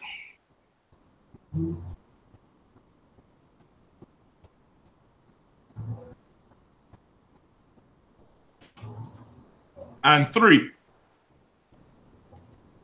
God, all right, Sean, you can read that since it was your question, all right? I'm done. No problem. Con. The book of Isaiah, chapter 58, and verse 3. Wherefore I'll be fasted, say they, and thou seest not. Go ahead. All right. Wherefore have we afflicted our soul, and thou takest no knowledge. Right? So now fasting is afflicting your soul. All right? So that's why he say, where have we fasted and you haven't seen? Where have we afflicted our souls and you haven't seen not? The context of this is we challenging the Lord, saying, we've been doing what you're asking and nothing increasing, which we really wasn't doing it. But this is a precept to prove that afflicting your soul is fasting. This is a precept for the Day of Atonement. When they say Day of Atonement, you must afflict your souls. This is the precept to show that the Day of Atonement is fasting. Right? And the traditional fast has always been bread and water, meaning fasting from food and drink. All right? You fasting from food and drink. There's another one. Somebody hold Proverbs 16 and 31. Let me hear what that say. All right? Food and drink is your traditional fasting. Now, you could fast from different things. All right? You could fast from alcohol if alcohol is a problem to you. You understand? What you want to do is, if you've never fasted before, you want to start off a bit slow. Maybe don't fast, go on a water fast, meaning don't eat. You're just drinking water from 6 in the morning to 6 at night.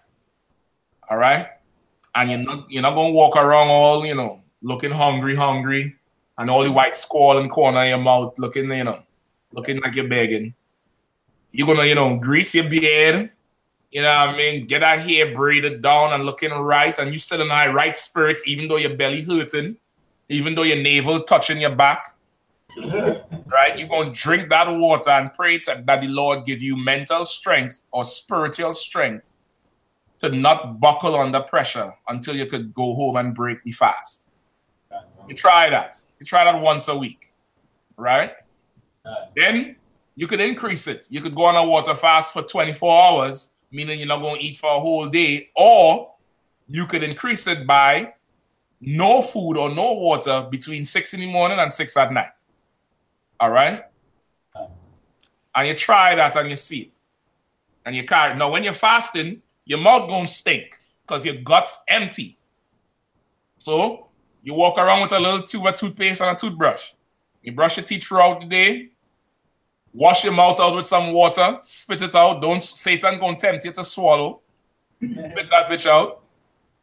So like And you pray to the Lord for strength. Go ahead. No. So like I said, there was one moment. That's silence.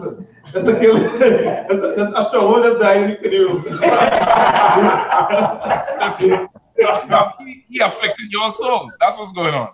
I know them Christian them coming out. Them Christian jumping out right now. All the Christians coming out.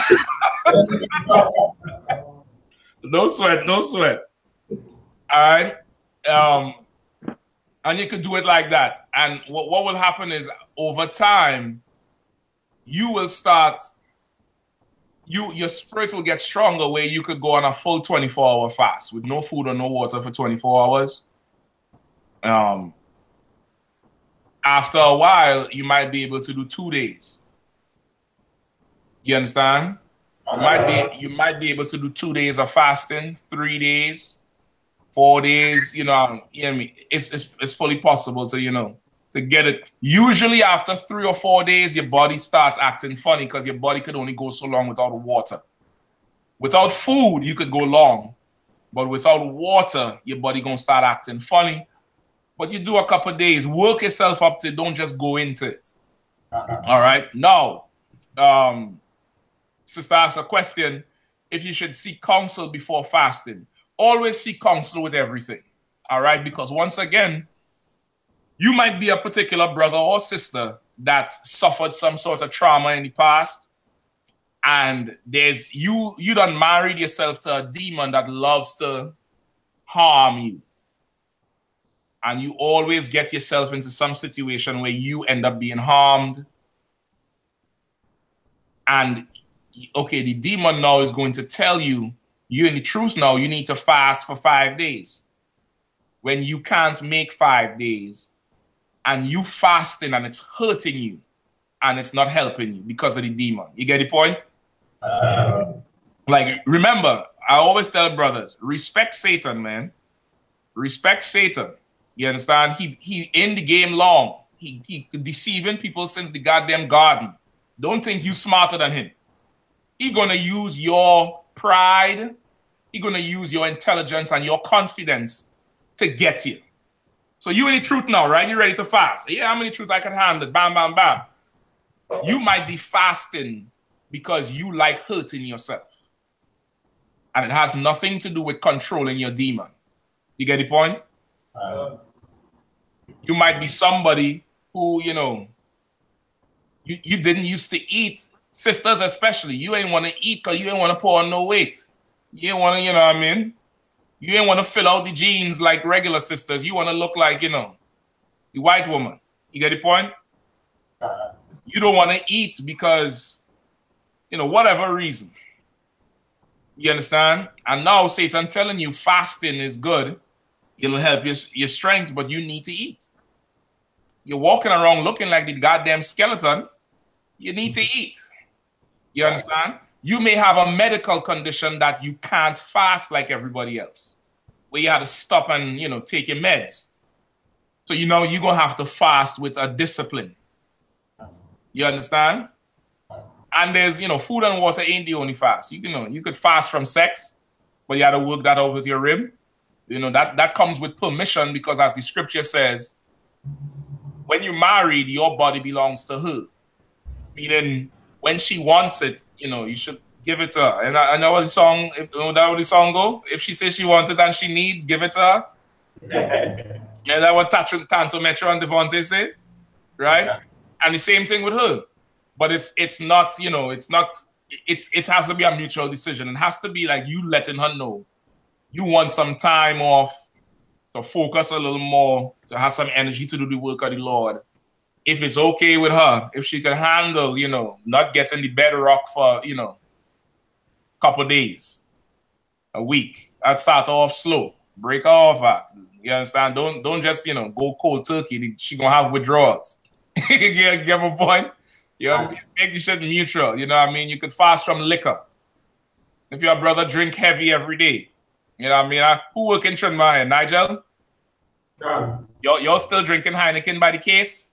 I know how Trinidad man is. Thursday. And then Thursday you always get paid, right? Yeah. Thursday you all get paid. Thursday evening, you'll buy the bar down by the roundabout by KFC buying a case of Heineken for everybody. Trinidad men drink more Heineken than Heineken make beers.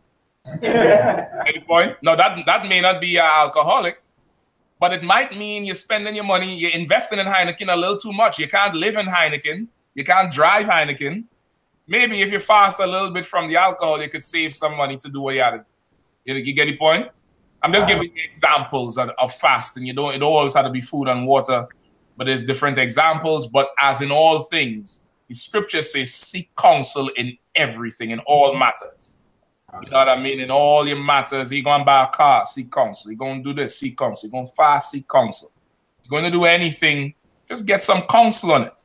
You know what I mean? It ain't going to hurt. You ain't have to follow counsel. Counsel ain't an order. But it's good advice that if you adhere to 99.9% of the time, you come out right. You get the point? Counsel is never wrong. And, you know, when you get counsel, they'll always tell you that. You know what I mean? You could do this, but if I were you, I would do that, blah, blah, blah, blah, blah. You know what I mean? So seeking counsel is good for everything, not just fasting. All right? So that's, who was holding Proverbs 16 and 31? Quick. Oh, okay. Go ahead. Proverbs chapter 16 and verse 31. The hoary head is a crown of glory, if it be found in the way of righteousness. Okay, I don't think that's it. Hold on. Let me see if I called it right. That's Proverbs 16 and 31. What 30 say? He shutteth his eyes to devise forward things. Nah, that's not totally wrong one. Totally wrong one. Now, understand this with fasting, and this is how fasting works. Your body, do you need food and water to live? You need food and water to live, right? Everybody understands that? Food and water is absolutely necessary to live. Now, if you could deny your body what your body needs to live, and you could control yourself not to act out. You'll ever see children when they're hungry? Children, listen, I got young kids, brother. One of them, she get hungry, she just start crying. She just sit down there and just start crying. She could be watching her favorite show, playing video game. Brother, she's hungry and sleepy. She just sit down there and she just start crying. And then she come and she tell you she hungry, and you tell her, all right, hold on, wait. And then she go and sit on the couch, and it's, you know, you could tell she just can't deal with hunger. Which is letting you know what? Yes, sir. Go ahead. Self-control, sir. Self-control, but something else. Think what we was talking about all night with mercy. You see in this child is in hell. They can't deal with it. They're acting out. They're hitting the other children, acting foolish. What does that tell you about children and fasting? Yes, sir. John? I don't know if I'm going to extreme with it, but does it say that they have demons? No. No. A child, come on, Nigel. They aren't able to control their body. They're not able to control their body, but okay, a child's body is different from yours. Even a baby, when a baby is born, a baby can't even drink water. Because, you know, water is acidic or alkaline, right? Yeah. And if you know anything about just a little chemistry, acid burns and alkaline also burns. So soap is more alkaline, right? And something too soapy could burn, like bleach. You ever touch bleach and put bleach between your fingers? How it be kind of soapy-ish? Yeah. Right? Water could damage a baby's inside. So they had to drink that milk from the mother until the insides develop with the right set of coating and they get a chance to develop the inside. Then they could start drinking water, even when they start drinking juice, the juice is acidic. You can't give them straight juice.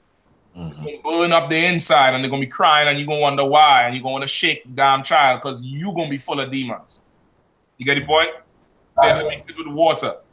Long story short, children do not fast. Let me not hear about nobody making the child fast talking about, I want you to walk on water. Fast, nigga. I'm gonna get Galawan, Sean, and Swidaka order to take you down to the beach and drown you. Because you know, I'm gonna tell Galawan, tell him, you know, baptism is, you know, dunking in water, carry it down on the beach, and just tie 2 stones to your neck and leave you there. You don't need to. Don't make no children fast. They're not at the age of it yet. Children do not fast. Even for the Day of Atonement, they don't fast, not from the food and water. Now, if you want to make them fast from the goddamn Nintendo or the iPad, then that's fine. That's your business. But you know, the food and water, don't do them that. That's child abuse. So children, pregnant women, and of course, people with medication. Pregnant women don't fast either, because a pregnant woman fasting means who's fasting? If she don't eat, the baby don't eat. She is not to fast. Once again, just get counsel before you do any goddamn thing, all right? Just make all right, and I ain't gonna have to give the order to drown nobody. It's like yes, sir. All right, Sean. So that's now 3 strongholds plus war crimes.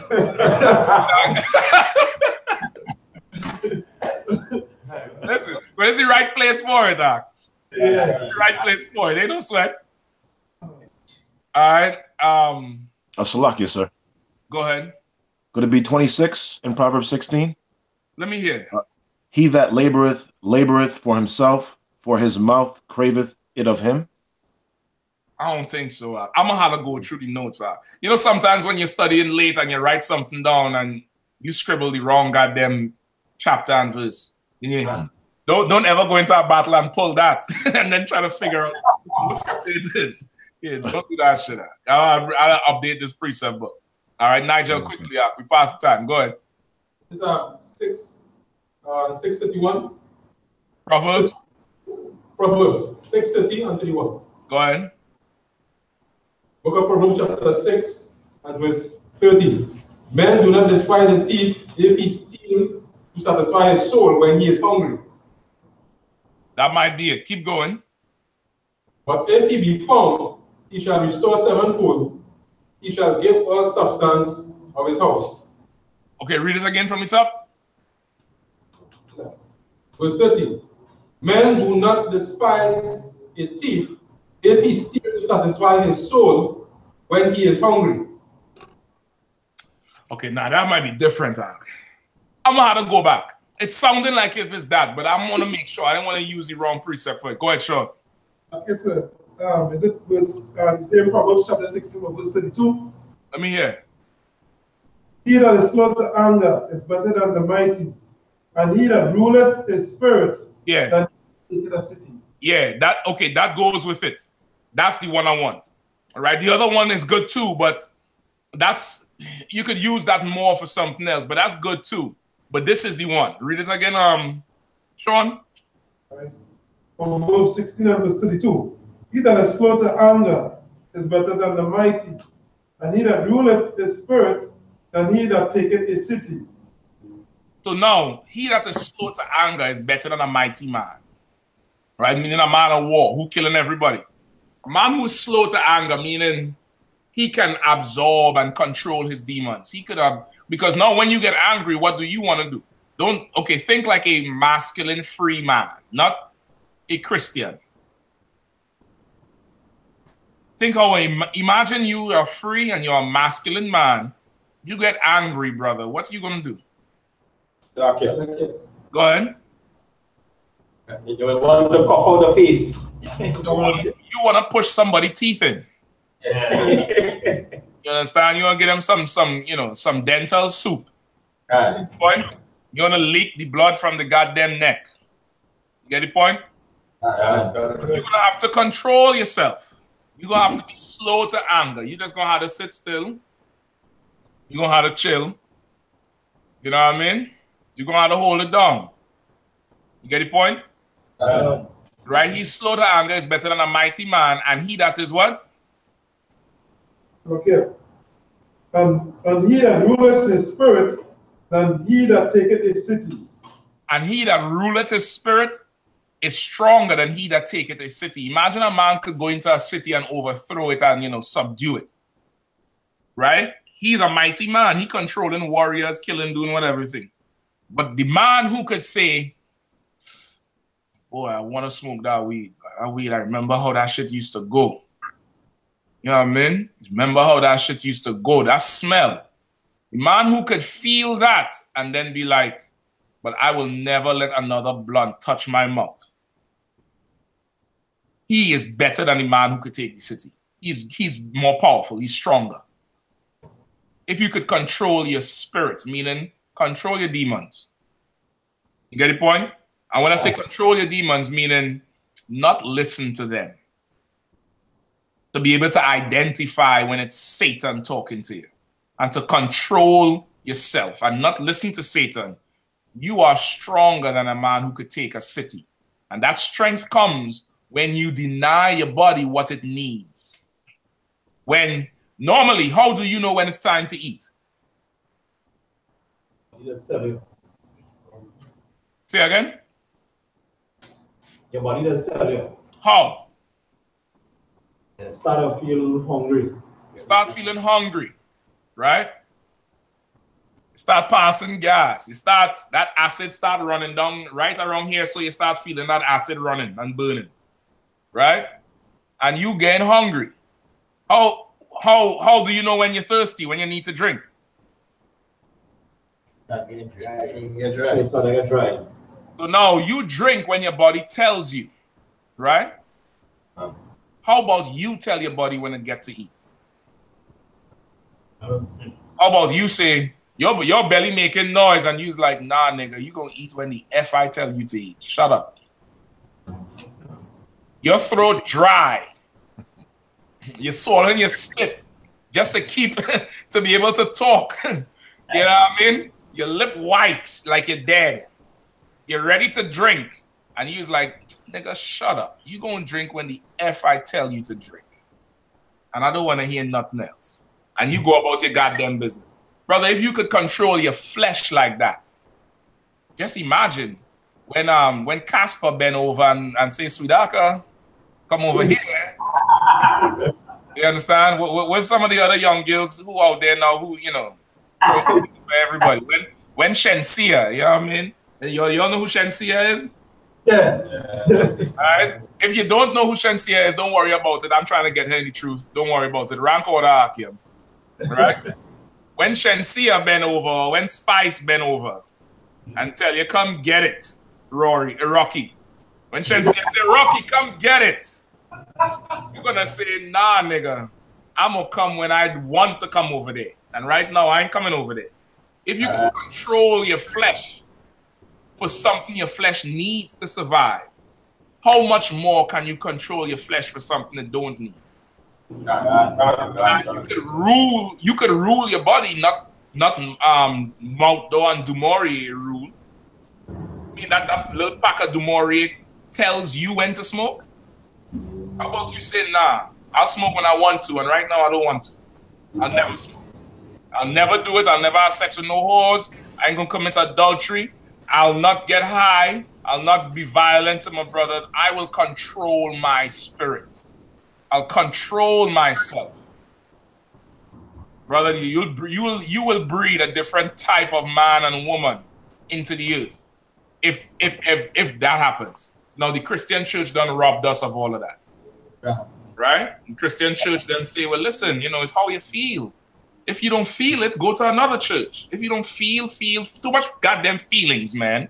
Feelings is evil. All right? Your feelings, F your feelings. Feelings don't got nothing to do with nothing. Control yourself. Now, once again, children is children. They're not in the category of this. They're required to fast like that. They're required to obey you. Nobody, y'all better not let me hear y'all, you know, starving kids. You hear what I'm telling you? And the same mercy you did not show them kids is the same mercy I will not be showing you. Understand? And Galawan will run Trinidad from prison on my orders. Serving a life sentence. You see how he ain't even smiling? He's smiling on the inside. I know him. He's laughing at the joke. I know him personally. But that's just his face normally. All right? And he'll just drown you with no, you know, don't even worry about it. And just go and sit down in Golden Grove and rule Trinidad from in a cell. Right? On my orders. You get the point? Right, let me get the last question quick. I know we over the time. Give me the last question and then we wrap up.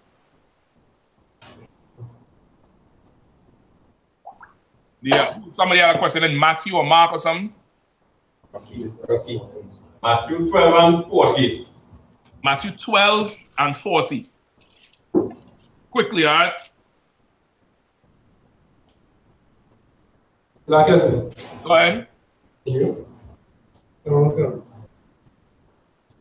The book of Matthew chapter 12 and verse 40.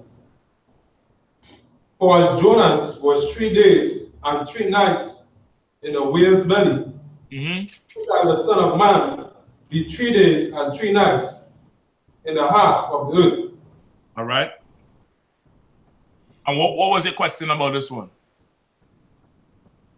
Well, when was the final? Like, you know, like when Christ was there for 3 days, right? Right. I want to know if like when Jonas was in the whale, right? If he was dead in the whale too.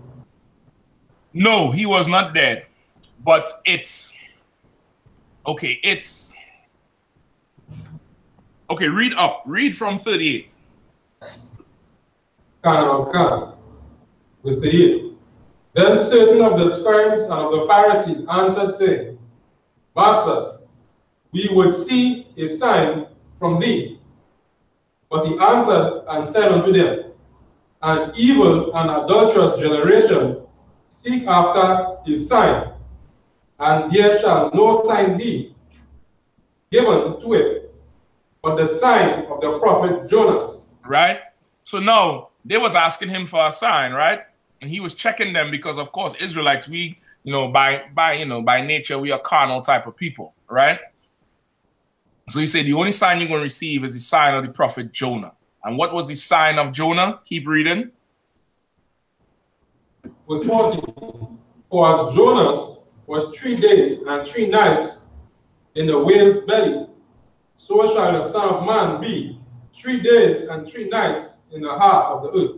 All right. So now is the context of the scripture is what you're misunderstanding. Jonah was sent to Nineveh, right?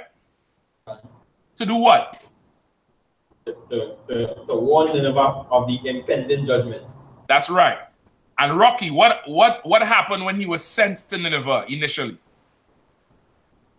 Run. He didn't want to go, right? He didn't want to go. If anybody ever read the whole book of Jonah? Why did Jonah not want to go? Go ahead. Because he knew the Most High would if he warned them, the Most High would repent and save the city from destruction. Right. Jonah is like, man, I ain't going and telling people nothing because if they change, you're gonna save them and then I'm gonna look like a fool. But that was in the end though. In the beginning, he just tell us he didn't want to go. Right? But the sign that Nineveh had was Jonah telling them to repent.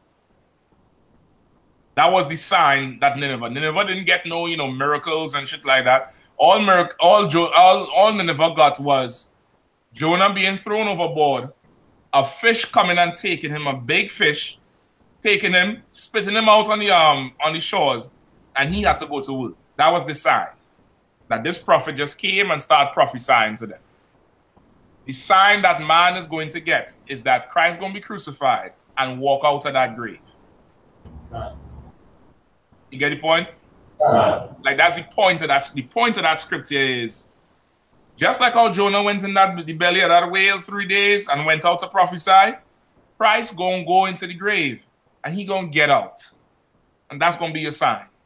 All right? It's really saying prophecy because Christ raising from the dead is the reason why all of us are here anyway. If Christ never got out of the grave, we wouldn't be here. We'd be dead. You understand? He wouldn't be the Christ. We here prophesying and going on the streets and teaching and classes and flyers and all that stuff because he got out of the grave. The sign that people receiving now in Trinidad is Galawan appearing on your corner and teaching. You understand? That's the sign. It ain't going to go, you know, looking, you know, how they like to look the Mayan calendar. The world going to end in what, 2012? That's what they say, according to the Aztec files. Or looking for some comet or some damn constellation in the sky. Nah. When you see that stone-faced brother from Mova make his way down the damn, you know, Solomon Ho Choi with Sean in tow and he appear on your corner, just know that's the sign of the Lord. You understand that the sign of the Lord is a prophet of the Lord coming to tell you that God gonna cut your goddamn head off if you don't stop sinning against him. You get the point? That's the sign. That's the point of that scripture. As you stay in class more, you're gonna understand how Israelites talk. You understand? You're gonna understand it's just we have a fly way of talking. And Christ was like, listen, you wicked Uncle Tom niggas. Y'all want a sign? All right, no sweat. You're going to get the sign of Nineveh with Jonah. See how Jonah went in that fish belly? That's the sign you're going to get when the Son of Man rise from the dead. That's your sign. You ain't going to get no miracles. I'm not going to raise your dead. I'm not going to give you sight. I'm not going to heal your lame and your sick. I'm going to rise out the grave. That's your sign. Get the point? It's just a different context of it. All right, go ahead. Nigel? Even with Christ making this statement, did they believe or did not believe that he was Christ at that time? They never believed he was the one until later on. Later on, when they started realizing his miracles, when they started realizing a lot of the people started following him, that's when they start saying, okay, they didn't even believe he was the one, but they started realizing he was amassing power. You get the point? And Israel is a carnal people, like they in a seat. Remember, they said, listen, if we leave this man alone, the Romans will come and take away our seat in the kingdom. Like it's not to say they believe he was the Son of Man, but more so they was threatened by his work. Because remember, John the Baptist didn't even believe he was the one. John the Baptist sent his men to say, are you the Christ or should we look for another? You understand? But what Caiaphas and them did, what the Sadducees and Pharisees did, was more because this man from the grassroots, from Nazareth, this man from the Beatum, this man from Point, from Labre, from, you know, Sealots, this man from the ghetto, talking all this talk, the people is believing on him. And if we don't stop him, he is going to cause such an uproar that the white man is going to come and fire us. We got to kill him. You understand? That's what it is. Go ahead, Sean. So, is it safe to say that the only time it was known widely across the world or across the known world in Israel was after Yahushai's death and the veil was ripped in half and the earth was shaken? Say that again. If it's safe to say what? If it's safe to say, widely known then, that nobody could hide it beyond the shadow of a doubt, that this was the man, this was the Christ, this was Yahushai. It was then when he died and the veil was ripped in half and the earth was shaken. Okay, when that happened, that part of where they were, the people knew something major happened, right? Because they say the sky became dark, the people came out of the grave. You understand? There was a major issue when he actually gave up the ghost, but still, it wasn't like he was the one, because if he was the one, now we would what? Obey Peter. And instead of obeying Peter, they killed James and went to kill Peter. You remember Peter? I think they later cut Peter's head off. I think Nero cut Peter's head off. I'm not too sure. You get the point? They went on to kill the rest of his crew because killing him wasn't enough. You understand? Like they never believe he's the one. Okay, listen now. Today, they don't believe Christ is the one. Today. Christ is only the one if he looked like Caesar. But Yahushai, when we start, listen, once again, they make a whole movie and kill Killmonger. Come on. You get the point? They kill the image of Christ in the movie and make him he is not the one. The world will never recognize he's the one until they sell their children in slavery. You wanna kick in your door, you know, you go like that East Indian mother. Listen, I would give her so much justice. I'll sell that little bastard to slavery. I'll sell him in slavery, brother. I'll give that East Indian mother so much goddamn justice. She's going to bow to her knees and kiss my damn boots. And then they're going to know that Christ is the real one. You know what I mean? There's going to have to be some, you know, power shown, some killing, some slaving shown, and then everybody going to bow the knee and realize I have to serve him. You understand? Anybody seen the Black Panther movie? I see the Black Panther movie when Killmonger came in. Nobody, you know, who are you? What's you doing here? Why are you here? And they look into the damn Black Panther to explain the shit. Then when he went to burn the flower, the old woman say, well, you know, we can't burn the flower. He jack her up and say, listen, man, when I tell you do something, you goddamn do it. And then what did she say? Okay. She said, I don't want can, no problem. I got you. That's how we are. That's how we are as a people are. Your children don't listen to you until you jack them up. Until you hem them up or something. They try to run away and you twist the damn t-shirt and jack them up. And now they're ready to, you know, get right. You get the point? No problem. No problem. With Christ coming back, and he coming, he's sharpening a sword right now. Get the point? He's sharpening a sword right now. Come on, Sean, quickly. Yes, sir. Because my mind said the prophet never played up, because I was thinking you from like Moses time coming up. I just call it this wicked niggas. Not because if it was the right thing. They just wanted to be wicked. So 2/3 of people just fireball wicked. Say that again.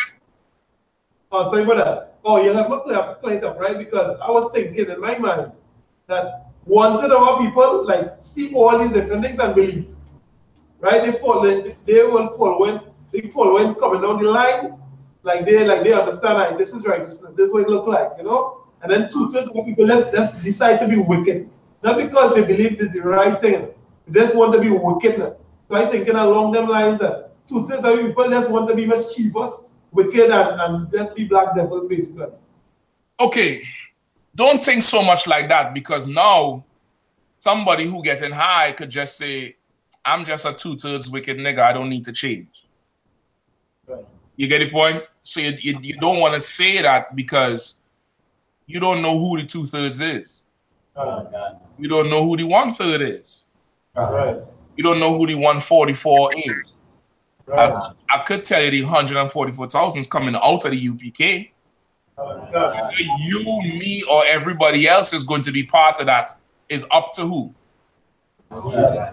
Huh?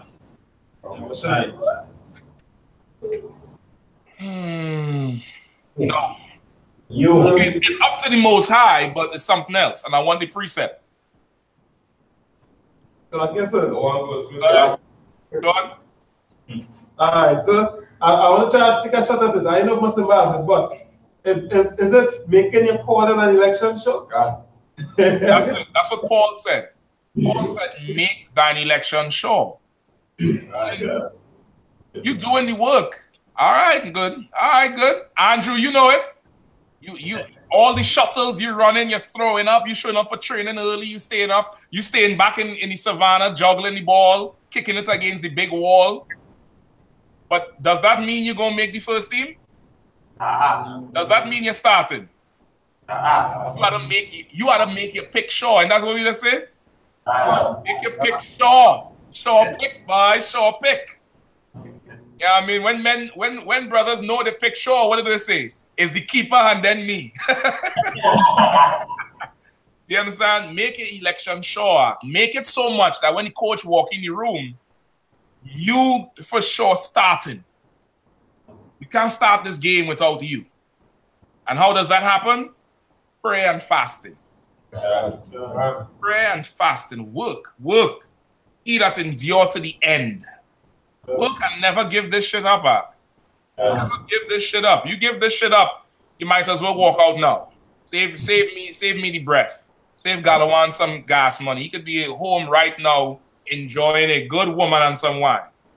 You understand? You want to walk out, leave now, nigga. Don't wait 2 years. Go now. Shit. Save me the time, man. But you stay, pray and fast and endure to the end. And make that election sure.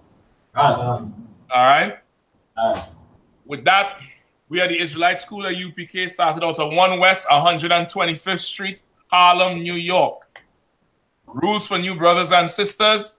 New brother or sister coming into the truth is off limit for 6 months. They are to be saluted only. I'm going to say that again. They are to be saluted only. I know the internet give you all a ton of access, inboxing. Nice pic, sis. Looking lovely today. Brother, Galawan's going to drown you. All right? All right? They are to be saluted only. They are here to shed themselves on the world. After 6 months, if you have an interest in a particular brother or sister, you are to get permission from the head. Right? After that 6 months, you may request permission to marry. Right? Tithes, which is 1/10 of any increase or earnings you have received, you have to give to the priest, right? Or give to the teacher or send it into the Treasury Department. Tithes is 1/10 of your earnings. If you find money, you pay it on it. If someone gives you money, you pay it on it. All right? And of course, your income number is 1821. All right? Ma'ashara in Hebrew, priest fund. It's not mandatory. Anything you would like to give it to the teacher or to the treasury. All right? Upcoming holy convocations. We are in the Feast of First Fruits. I believe the closing is in about the next 30 days or 25 days. Stay tuned to all social media for any for updates on that Feast of First Fruits and any events we have in Facebook, Twitter, Instagram, YouTube. Right? Subscribe to all our channels. Get right. All right? If any brother, I know I saw a question in there. Sister asked if sisters need to wear black for class. No, sisters do not have to wear black for class. That's optional for women. All right? But it's not in the spirit of that. This is for the brothers who want to be troopers. Right? A sister does not have to wear black. The black is for the brothers. All right? They're going to take the black for that 90 days if they want to be troopers. Any brother that wants to be a trooper, you wear all black, boots, pants, shirt, headband, and headscarf. All right? And with that, we're going to say shalom. Akim, you'll stay on, all right? Goodbye once again. I appreciate all your support, brother. You've been rocking me from day one, helping everybody. You know what I mean? I know we class full out. Yeah, brothers reading for you, reading for brothers. I appreciate all the help. You've been rocking hardcore. Appreciate that. Yabashim Shabbat.